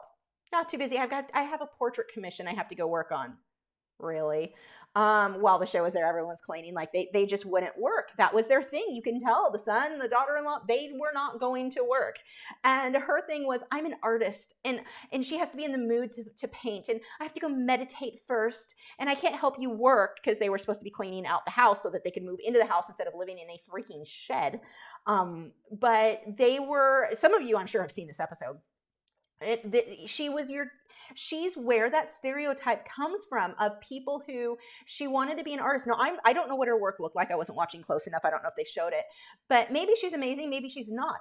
It doesn't matter. She's not working. It doesn't matter how good you are. If you're not putting in the work, and you're talking about people, it is very common for people to be like, I want to be an artist, but I don't actually want to work. I want to be an artist because artists don't have to really work. Doing you're in the mood, when the mood is right, or when I meditated properly. I mean, it's kind of ridiculous what a lot of people do. And this is where a lot of people fail and aren't successful, and that's where that stereotype that artists don't really work, or that they're lazy or whatever. It's a lot of people are like this woman. She was, I mean, to the extreme, but people see that, like, I'm an artist and I just don't have to work today. Like, no, you have to work harder. If you're going to be self-employed, you have to work harder than the person who is not, like my husband. He works for an elevator company, and I think he has a straight 40 hours a week. When he's not working, he's at home. He doesn't have to work. That's it. I'm at home. I can play video games, whatever. When you're self-employed, you are working almost all the time. It is rare I take time off. You're going to work harder to be self-employed if you're going to be successful at it. A lot of people, like this girl on that Hoarders episode I was watching earlier, she is never I guarantee you, she will never be successful because she doesn't have the drive. I'm not, and again, I didn't see her artwork. She could be amazing. She might have been terrible. I don't know. She doesn't have the drive. It doesn't matter. Her attitude is wrong. That's the problem. And so many artists fall into that category if they don't have the right attitude about making it work. And so that's why they're not successful. And then that's where that stereotype came from, because that is probably more common than the artist who works their butt off and makes it happen. So I mean, I can't get that mad. I mean, I roll my eyes when people make their comments about it not being a real job or whatever, but realistically, I know where it comes from. It comes from people like that. And other people see that and just assume. I mean, my mother-in-law, I've said that before. We lived with them for like 8 years when we moved to Texas because my husband couldn't find work. I was trying to regrow my student base. We had to start all over when we moved here. All she knew is I was in that room all day and barely came out. She didn't know I was in there working all day. In her mind, I'm probably in there playing video games and not doing it. You're sleeping. So, I mean, my door wasn't open. She doesn't see me in there working nonstop. So, I get where the stereotypes come from. They're there for a reason. Let's see. Why are you snorting? Clark Feinert said, did you hear about the Derwent Lightfast 28 extension limited edition? Wondering if these will become a future edition to become a full set of 110. Oh, I don't even think I would want anything that's limited edition. Like when it comes to art supplies, if I can't keep getting that color permanently, I just don't want to bother because I don't want to fall in love with it and have it limited. Heather said, but no, I had not heard about that. I don't know anything about it. Heather said, I wanted to smack that lady's son and daughter-in-law, especially when she used art as an excuse. Yep. And she's why we get the rest of us get that stereotype. People see stuff like that and they're like, friggin' typical artist. No, I guess it is. I mean, you see it too often. Casey said, really glad to see this. I've had an interesting day, but this makes it better. How was your week? Oh, I'm sorry. Well, how interesting? Interesting, bad, I'm sorry. Interesting. I guess hope it doesn't get bad. My week was good. I mentioned earlier, I'm super excited about it still. My husband finally got his Indian ring neck baby. So that's exciting to have a new family member. I mean, a family member I can't really play with too much yet other than preparing his food because the vegetables and fruit and stuff. That's fun. I'm really excited to have a bird that like eats a lot so I don't feel like I'm wasting so much when I make chicken and nugget vegetables because nugget's this big and chicken won't eat it. Chicken's like, no, seed. I only want the seed. But yeah, my week has been very good. My husband was off last week. He had his vacation, so I didn't get as much. Talking about not getting work done, I was supposed to be off last week anyway because my parents were supposed to be here, but then that fell through and they're not coming this year. Thanks, COVID. They didn't get COVID. They just couldn't get someone to watch the person who was going to watch their house or stay with the dogs flaked on them. And so then now they really won't get a chance until spring. So anyway, as far as I know. So I didn't get as much work done. I started that portrait, but I did this style with on Patreon. I did that pumpkin and realized I absolutely love charcoal again. I am going to do a lot more in charcoal. That just summed up my week. That was a lot of randomness. Let's see. Visions of the Heart said, I hope you're having a happy and healthy day. The Pinecone looks amazing. Thank you. Do you have a good pH neutral brand of tape you could recommend that is suitable for all types of paper? I'm using right now, this one is listed as Pro Artist Tape. It's a black. It seems like all the pH neutral ones are black. I don't know if that's just the thing. Not that all black masking tape would be pH neutral, but all the ones I have that look like this guy here. I think I got this either from Blick or I got it from Amazon. One of the two. Let's see. Jackie said, I gave up my 9-to-5 job so I could choose which 16 hours of the day I want to work. That sums it up really, really well. That's hilarious. Alana said, if charcoal sheds over time, is it considered archival? What are the long-term expectations for charcoal pieces of selling?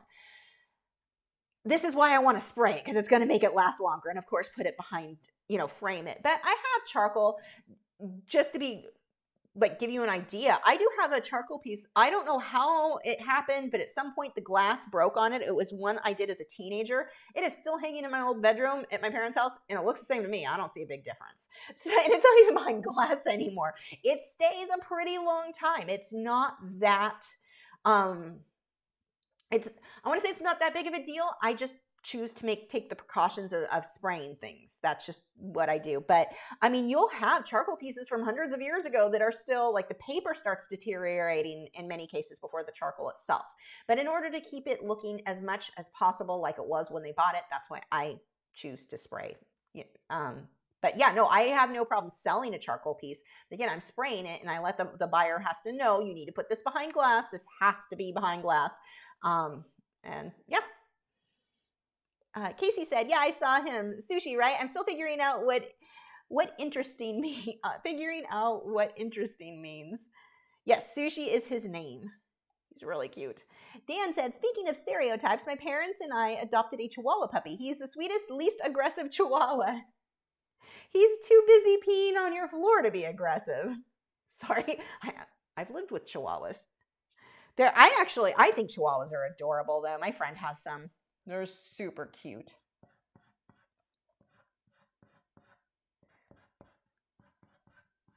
Yeah, the floor potty thing has me like swearing off little cute dogs. As cute as they are, I think I'm done with it. I have to keep reminding myself of that if you can't tell, because I'm like, oh, but they're so cute. No, I don't want to clean that up anymore.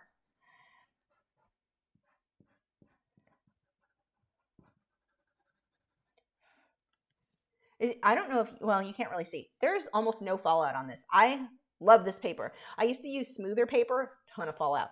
This stuff is amazing.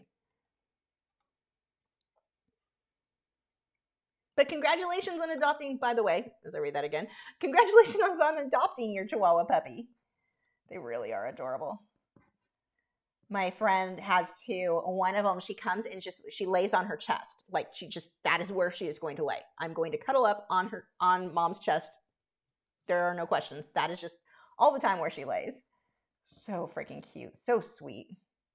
They are really sweet dogs. The aggression thing is really, I've only seen that with Chihuahuas with like other dogs walking by or people they don't know. But like with their own family, they are such sweethearts.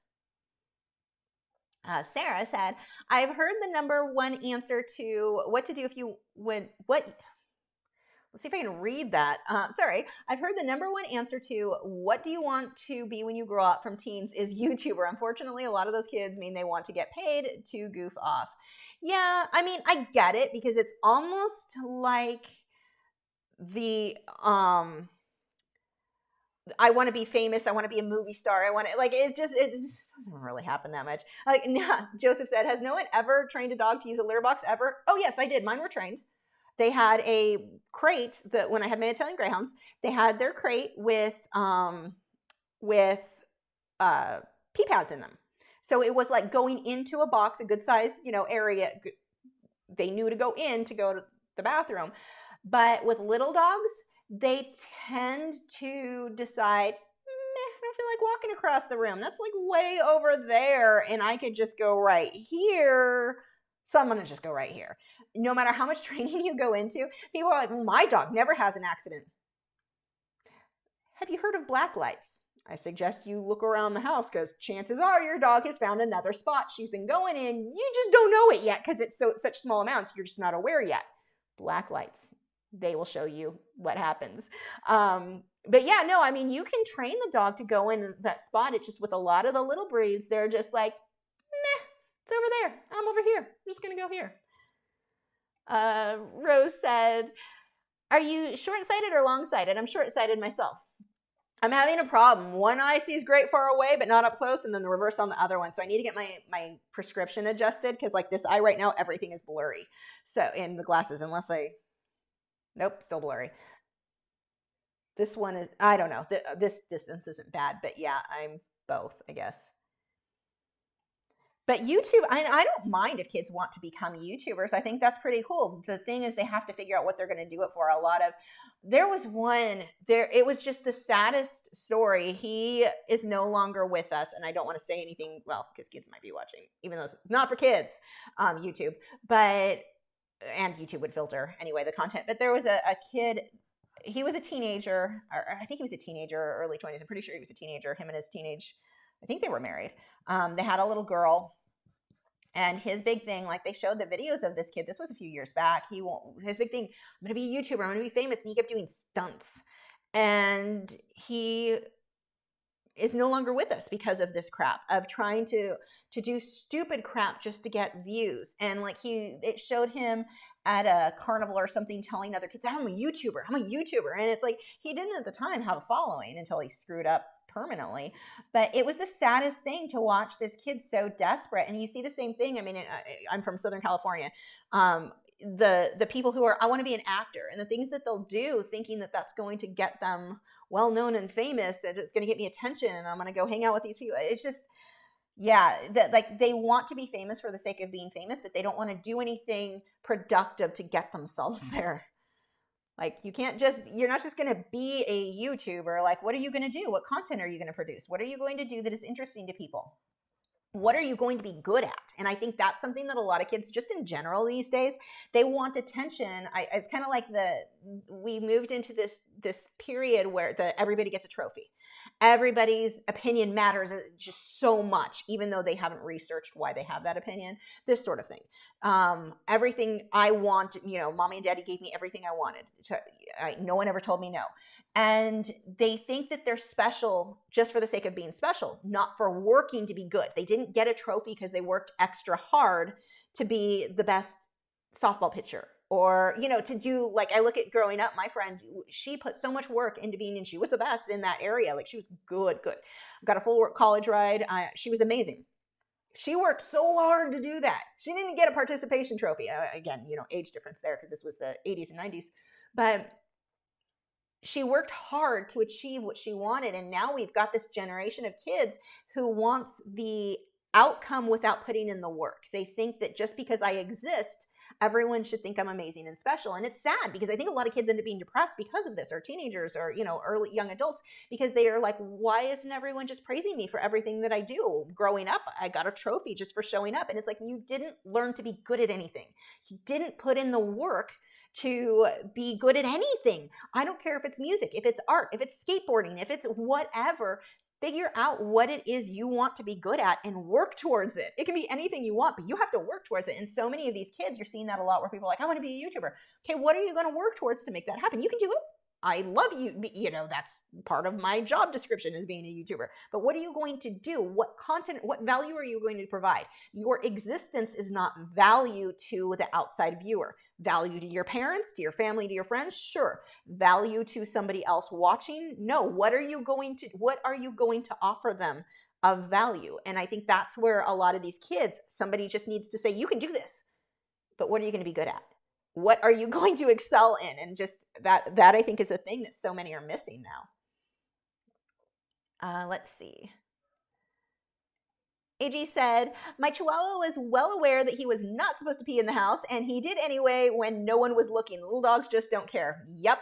It's almost like with my girls, they were like, you're not really going to do anything about it. Like, you're going to be mad. You're going to make me go lay in my bed. I like my bed. This is fine. I don't care. It's worth it.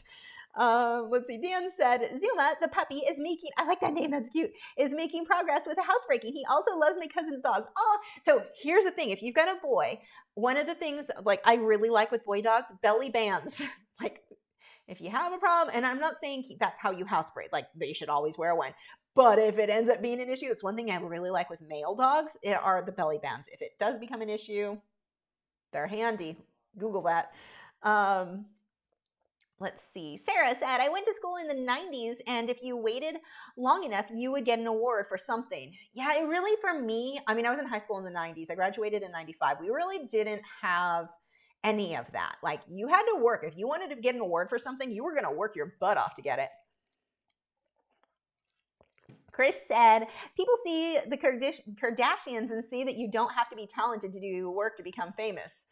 Yeah, they're a weird case. Like, you get these outside cases of someone being successful just for existing, but that's so rare, and people don't realize how rare. I think it creates an illusion that is just not there. Casey said, yeah, those people wanting rewards for doing nothing make me angry. Then I realize they are that way because of how they were raised, and then I feel bad for them. Yeah, exactly. Like, that is it.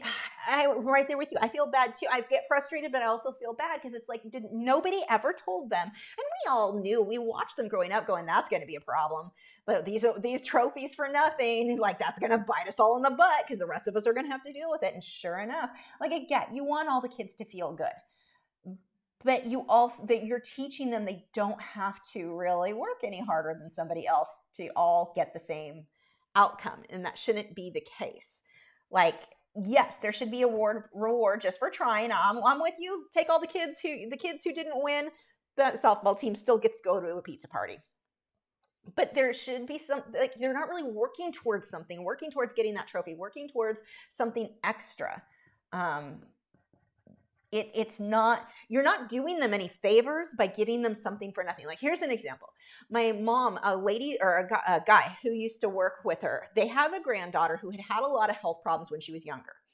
And she was doing fine, but like the whole family babied her to a point that she was just this spoiled brat. So she used to draw, and she did really good, and she would win awards, and they'd enter her into competitions, and she would do really good. So they entered her into one, and they said she clearly didn't work very hard on this because she knew she'd get an award. She always did.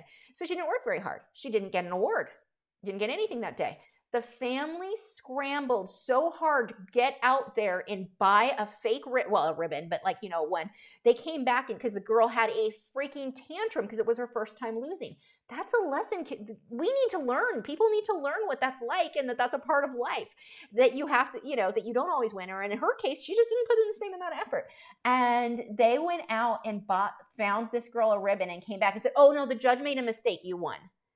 You taught her nothing. Her life as an adult is going to be so much harder because she didn't learn simple lessons as a kid. It's just very frustrating.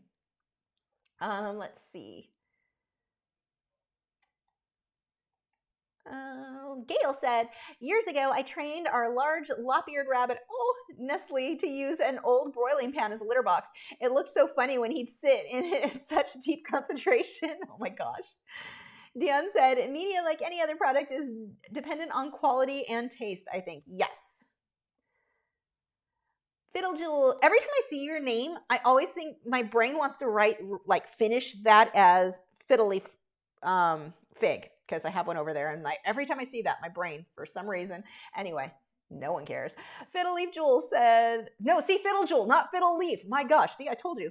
Said, "I keep waiting for someone to come late to work, leave early, and still expect to get paid for the whole day because they showed up." Oh, my husband deals with this crap all the time. People do that all the time. Well, I couldn't help it. I got stuck in traffic. Doesn't matter. Yeah, no, that happens all the time. Those kids are already doing that. Vladimir said, "I've got some budgies, and I feel every time, even what? I'm not reading that right. I've got some budgies, and I feel every time I'm even near them, they get scared, even when I wave 10 feet away. I buy them treats and toys, and they seem to play with them and eat." Part 1. Part 2. Then, and I don't know why, should I just give them time? No, you need to handle them. So the thing with birds, 1, if you've got some budgies, how many, and are they all caged together? If they're all together, they've bonded to each other, and they're not going to bond to you. That's fine. They can live a perfectly happy life, bonded to each other and not playing with you, as long as they've got a huge cage or you're still letting them out of the cage. If you want them to bond to you, to where they're hanging out, and first thing I do with birds is I clip their wings. I let them, like my birds Sushi has clipped wings right now. Sushi will, once he gets used to us, he'll earn the privilege of having full flight. I like them having full flight.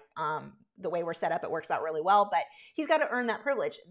When you're trying to get them used to you, you're trying to tame them, full flight is probably not your best choice. Chicken and Nugget, they both have full flight. Not a problem. But for safety reasons, for just learning, I would, that's my first thing is, are the wings trimmed? If you've got multiples and you want them to bond to you, you don't want them caged together because they're going to bond to each other. So that's your other thing there.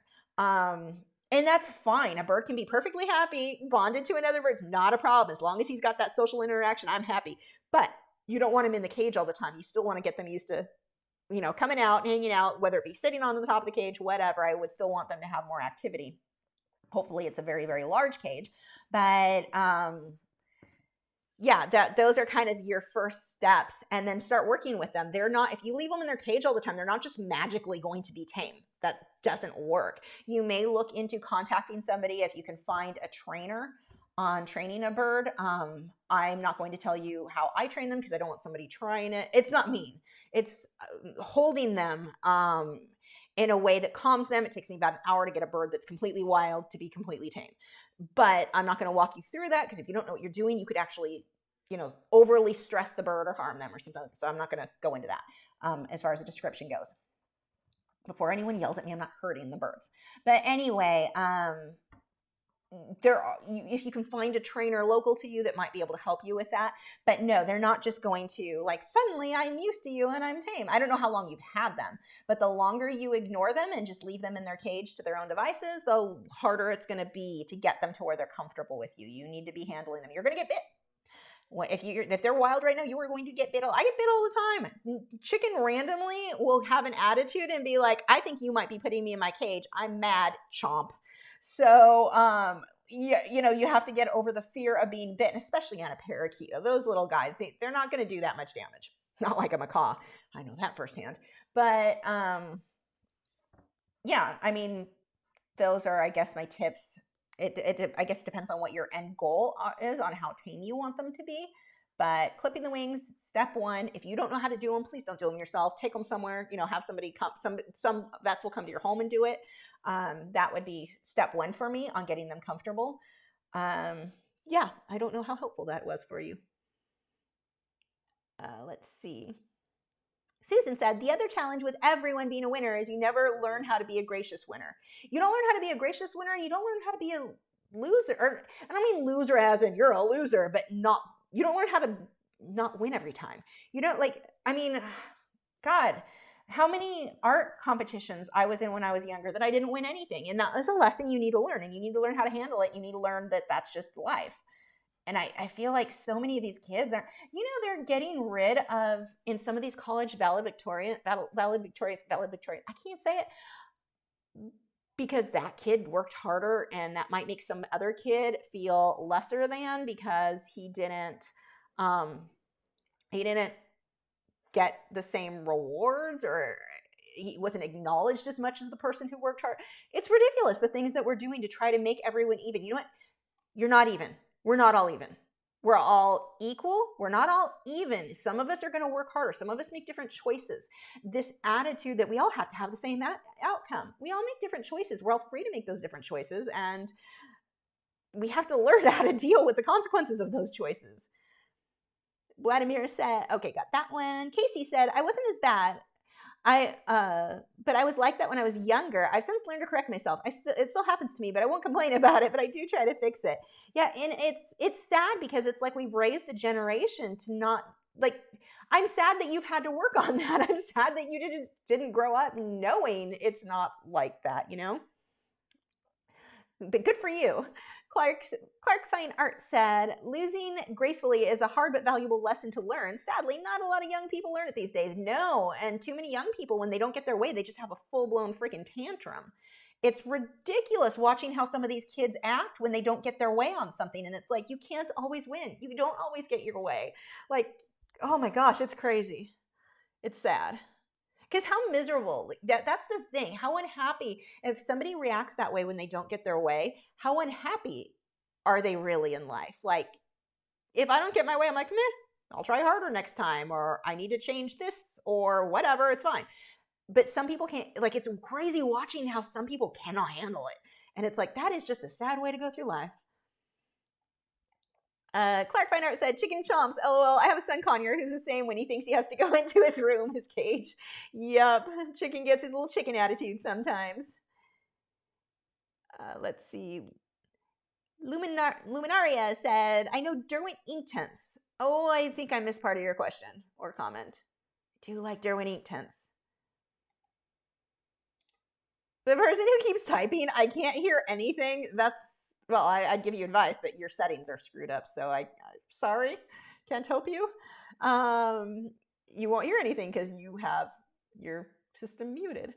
Clark Finer, okay, got that one. Vladimir said, I've got 2 male and a female, and their cage is pretty sizable. Also, I'm afraid of when they bite me. I've only had them for almost a month. Thanks for the tips. You're going to get bitten. Get over the fear. It's going to happen. Parakeets don't bite that hard. They're not going to, rip your lip off. You're okay. So I think that's going to be the big thing, is getting over that fear of being bitten. You're going to get bit.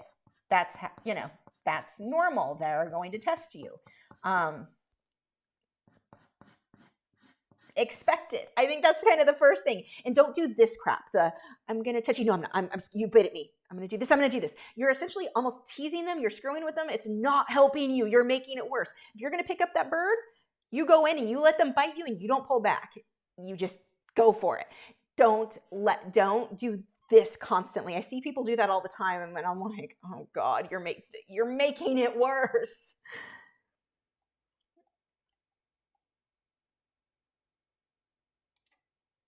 Okay.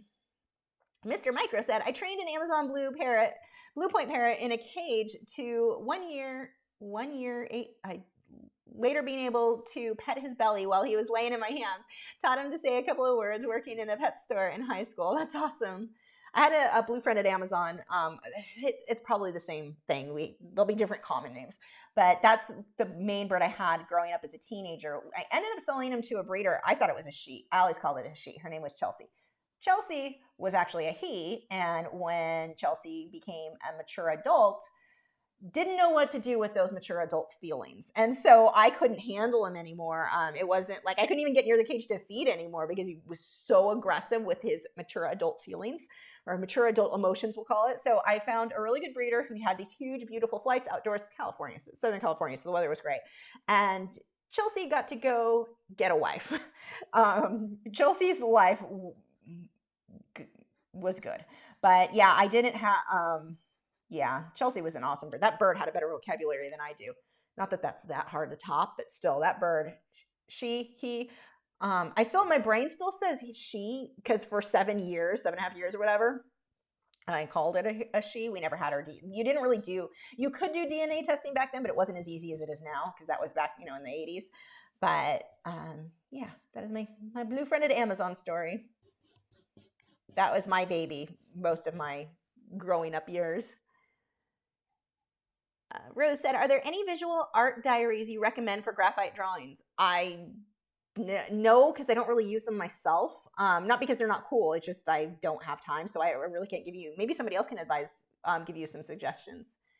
Fiddle Jewel, I almost said Fiddle Leaf Jewel again, said, about finding a vet to clip wings, please make sure they are a bird vet. Yes. Oh, yes. And a lot of vets, when you call, they'll be like, yeah, we treat birds. I work for one who used to tell people this. I'm like, no, you don't. You don't know anything about birds. Stop telling people that. So yeah, make sure it's an actual avian vet for sure. Good tip. Our Solomon Island eclectus was injured and traumatized by an inexperienced vet. Yeah. Good advice. Loom said, what is the difference between water-soluble versus watercolor? Water-soluble what? Because if you say watercolor is water-soluble. However, you can have Inktense, which is water-soluble ink, and it's a different medium. Like the word water-soluble can be used for a few different things. Watercolor is water-soluble, so is Inktense. But with Inktense, it's a different medium. So it dissolves in water, I guess. Colin said, do you have any good sketchbooks for graphite? I prefer smooth bristle, by the way. Not really, as far as sketchbooks, just because it's not something I really do due to time. I just don't have the time to really sketch too often. And I've gotten so to where I'm just loving these quick little projects that I'm considering seeing if I can find a Canson Me-10s or something similar, some kind of pastel paper as a sketchbook, because this is the only thing I might see myself occasionally sketching in. Like a little completed thing. This is just fun. I say that. I never do. I go and buy sketchbooks that I never end up using. I'll do one thing on them and I'm like, I don't have time for this. So no, I'm sorry. I can't give you any advice. Jenna said, we have chickens for eggs and I've been bit by roosters way too many times to count. They have made me bleed. You have to show no fear. Yep. Oh man, chickens can be nasty, especially those roosters. I've never had any, but I lived in a neighborhood where some of the neighbors had some, and those things, if they came after you down the street, you ran. You did not try to go up against that rooster. clean up a few of these edges where the shadow is, make it really defined. And you don't have to blend everything out. If it looks good how it is, don't blend it. Like I'm getting to that stage where some of these are a little bit harsher. I'm not blending that. Nikki Chickadee said, my cousin always got what he wanted, and when he was 18, sobbed because he didn't get the car he wanted. Yeah.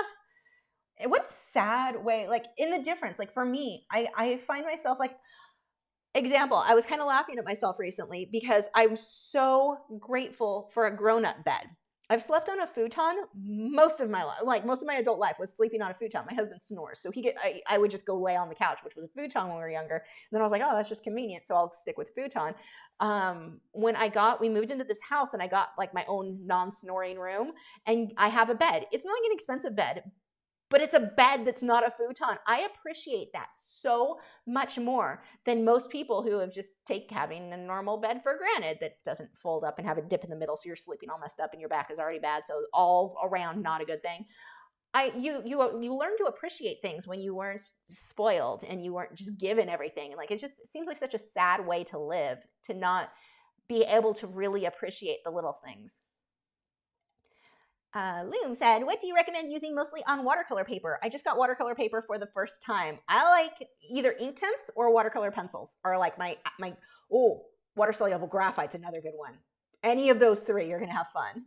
Casey said, I got the Patreon notification for the September reference photos and immediately jumped up because I realized I forgot to download the August ones. Oh, those have already been deleted? Message me on Patreon. You have to message me on Patreon for me to be able to get it taken care of. I'll get the August ones for you because they're gone now. Rose said, which dog is behind you? Wade. Cowprint. That is Wade. Let's see. Gibson's over back there. Okay. Let's see a few more of these harsher. It does make the charcoaly, like, scratchy sound that makes you cringe.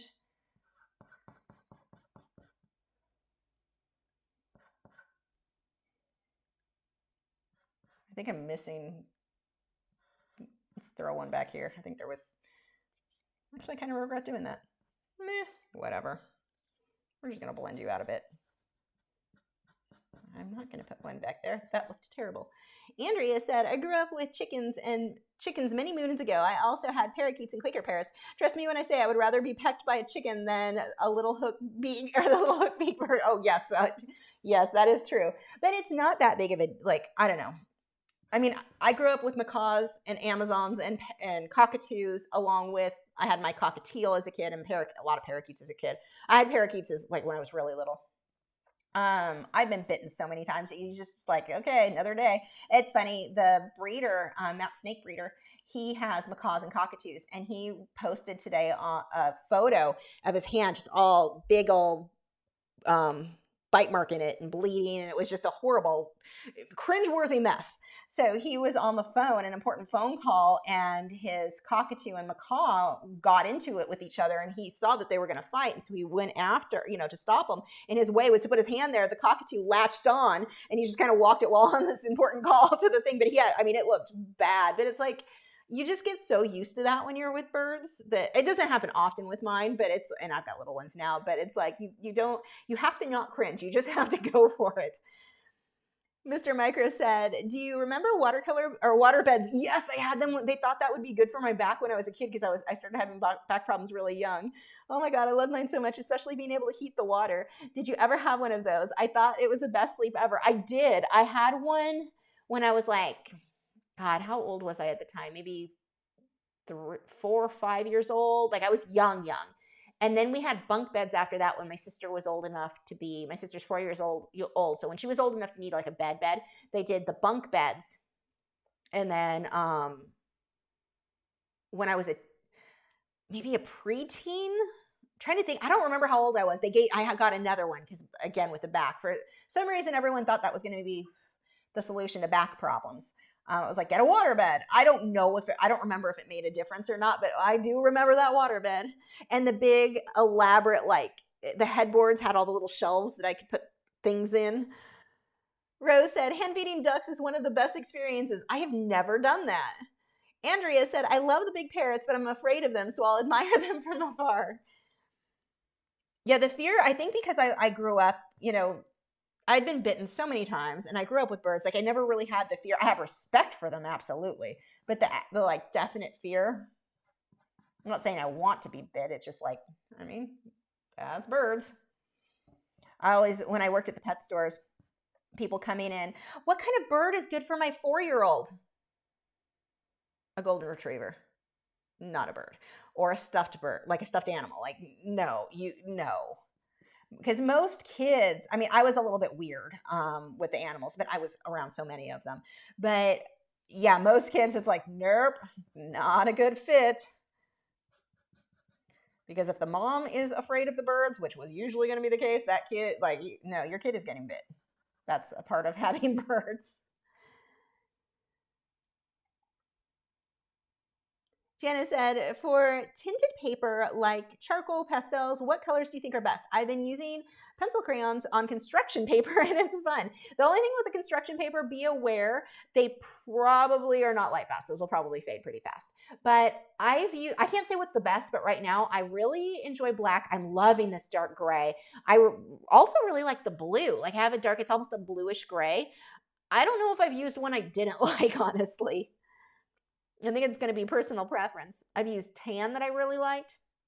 Gail said, what inexpensive watercolor paper would you recommend for practice and studies? I want to save my arches for commission pieces for my house. I'm not that picky on that. I don't have one that I would say this is what I would go with. I have but do I even have any over here? Like, this one's actually pretty good. I think is it a cold press? I would think this came with one of my Smart Art boxes, and I really like this. Yeah, this is more of a cold press. Strathmore Vision watercolor. This one is 140 pounds. This one's been pretty good. I like this one. I don't remember if I bought this myself, or it doesn't have a price tag on it, so I'm guessing it probably came from Smart Art Box. But that one's been really good. Any of them will work, and you just have to decide, do you want hot press where it's going to be more rough, or do you want cold press that's going to be more smooth? And honestly, even then, I can't tell you which is you're going to prefer. You just have to figure out for yourself. But I can say I do like that one. And I don't blame you. I would want something for practice too. I think that's a good idea. Casey said, my parents had a waterbed. I think my sister popped it. Yeah, that was the thing. I do remember the waterbeds getting pops and then having to be patched up. Like, there were patches you could buy for it. I do remember that. Casey said, okay, got that one. Sarah said, those kids that grew up getting participation trophies are probably the ones that think they're entitled to a gold play button just for throwing something. Oops, that just goes too fast. I don't know where that went. But yes, you are probably right.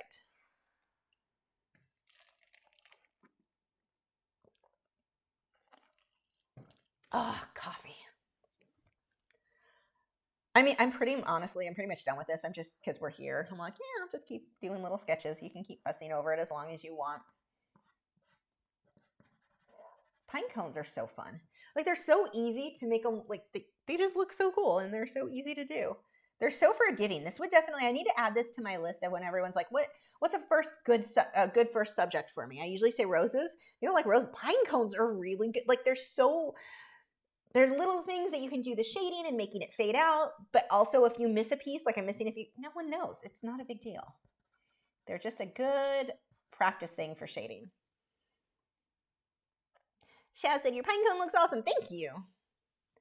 It's kind of cute. Yeah, I was looking for a pine cone. This was what I wanted my Patreon project to be for this week. I ended up finding the pumpkin photo, and it was funny because I'm spending all this time on Unsplash and Pixabay looking for the perfect pine cone. Couldn't find one, and I realized last night, I'm like, why don't I just take my own photo? I have pine cones. I use them as like home decor. I have plenty of them. Take a photo yourself. And that's how I got this one. But I spent probably an hour trying to find a pine cone photo, and I ended up settling for the pumpkin, which is fine. That's not really settling to me. I love pumpkins. But I'm like, why didn't I just go take my own photo? I was just being lazy. Dan said, that pet store story reminds me of a Rugrats episode where Stu got his toddler son a tarantula. I'm like, what? Rose said, what height do you have your easel? I don't know. I mean, it's like, if I put my arm straight out, that's about where my pine cone is. Like, straight in front of me. I don't know if that helps you. DJ said, my aunt and uncle had a waterbed years ago when they were in, my aunt was sewing on the bed. Need I say more? Oh no. Casey said, what is that pencil thing with the black handle and yellow tip? So this is a Peel and Sketch Charcoal General Pencil. Who is the brand? I thought it was Generals, but I don't know if it is actually Generals. That's worn off. I have no idea what the bottom is. All of these, it's like worn off. So I don't think, I kept saying Generals, but it just says General Pencil, not General. So, but it's Peel and Sketch. The link, I do have a link to it though, is in the video description. And the soft one is the one I'm using. And the cool thing, so I don't really need to do that on this one. Gibson, stop. Gibson. When you get to the point where you need that sharper, you're just going to pull the string. That's what that string is for. You pull it down a little bit. And it just peels up. Oops. I'm trying to just do a little bit because it doesn't really need it yet. But I just want to show you guys what it does. This is how you sharpen these. And hopefully you get yours even. I just didn't. Come on. Come out of there. There we go. And there you go. And you don't have to sharpen it. That is all you do to get that in there. I have to be super careful with this now because it's really long. But yeah, these are so convenient. And here's the thing. I don't know if you can see, like there, that is the only black that got on my hand the whole night.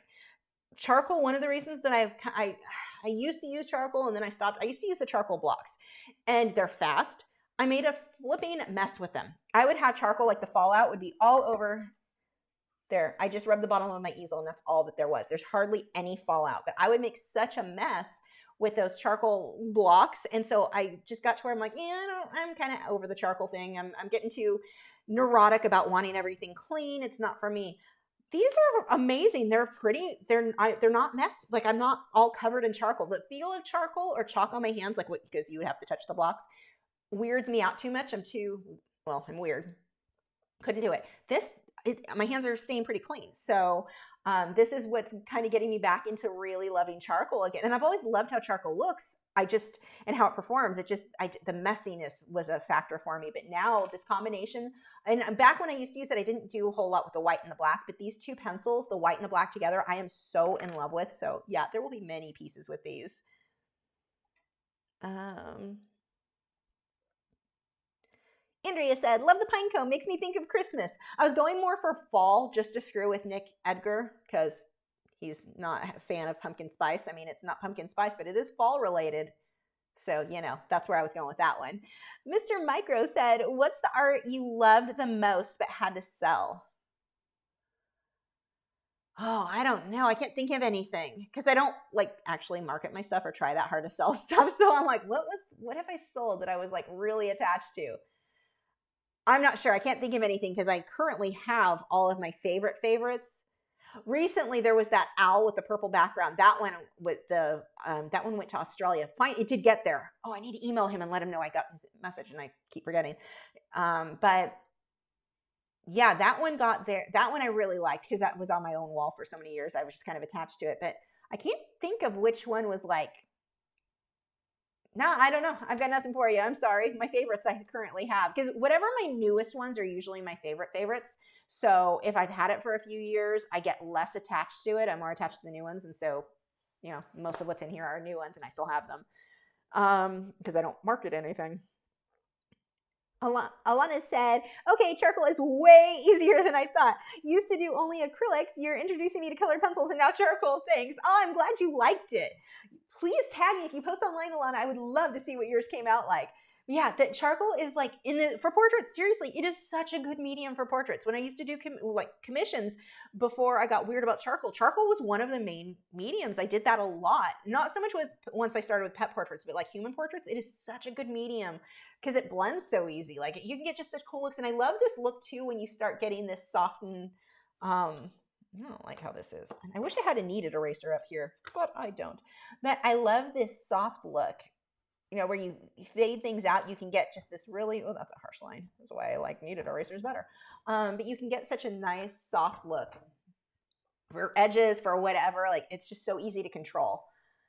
Leisha said, my first charcoal was a still life assignment to draw 5 white objects with black charcoal. I was skeptical, but it came out really good. Nice. Whoop, that just jumped too far.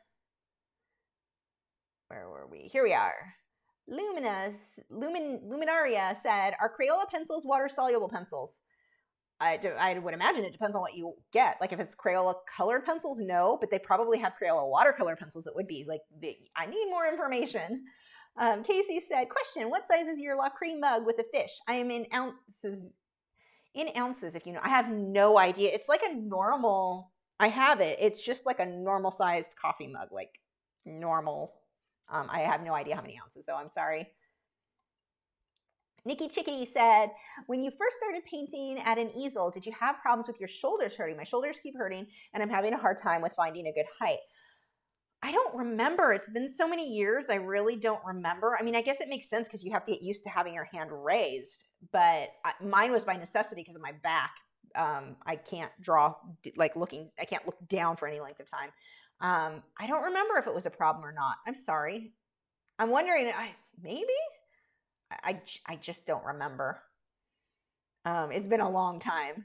Rose said, it's spring over here, early summer really. Australia only really has 2 seasons, hot and wet and cold and dry. You know, Texas is not too far off from that. We get a very short winter, or no, I'm sorry, we get a very short spring and a very short fall. So we do have them. They're just really, they're not nearly as long as winter or summer. Let's see. Lenny said, how would you get a super black background in graphite or really dark? Water-soluble graphite in 8B will get you darker than anything else. The other way that I really like, I mean, it's not going to be black if you're using graphite. It will always be like a darkish gray or dark grayish, whatever. Grayish, dark. I don't know how I want to word that. None of it's working.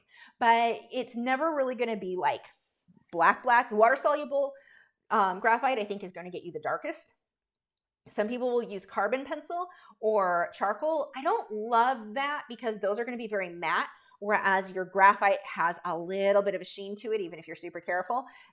You can tell that they're different mediums. You can use them together. I'm not in love with it. There's another brand of pencil. They make a black, but theirs is mixed with carbon pencil. So again, you're back to, it's obvious it's not your normal graphite. So that's how I do it. Let's see. Bev said, hi, Lisa. I love your lives at this time as I get to watch. It's 1 p.m. here in Melbourne, Australia. Usually watch on the TV, but on the computer today, so I thought I would say hi and hugs. Oh, hi. Okay, we are 10:01. I think we are good. You can't see it, but Gibson is on his back. I don't think there's any way for me to get the camera over there where you could see it, where he's laying. But he needs a walk. So thank you guys so much for joining. We're going to be working on Friday at 1 p.m. I should sit up straight. Maybe that'll help my back. 1 p.m. Central Time here on Friday. We're going to be working on kitten fur on the body. So a little bit of a different, we'll move through it a lot faster than we did around the face. The face always takes longer. So we'll be working on that on Friday, 1 p.m. Central Time in colored pencil. It's that soft kitten fur we're going to be working on. Even though it's colored pencil, a lot of the tips that we're going to be doing it applies no matter what medium you're working in. So it's very helpful if you do struggle with getting that super soft, fuzzy look. I think that's it. Thank you guys so much. Make sure to check out Nick and Joseph's channels. Links are in the video description. Links for all the supplies I'm using are in the video description. And I think that is it. I will see you guys on Friday.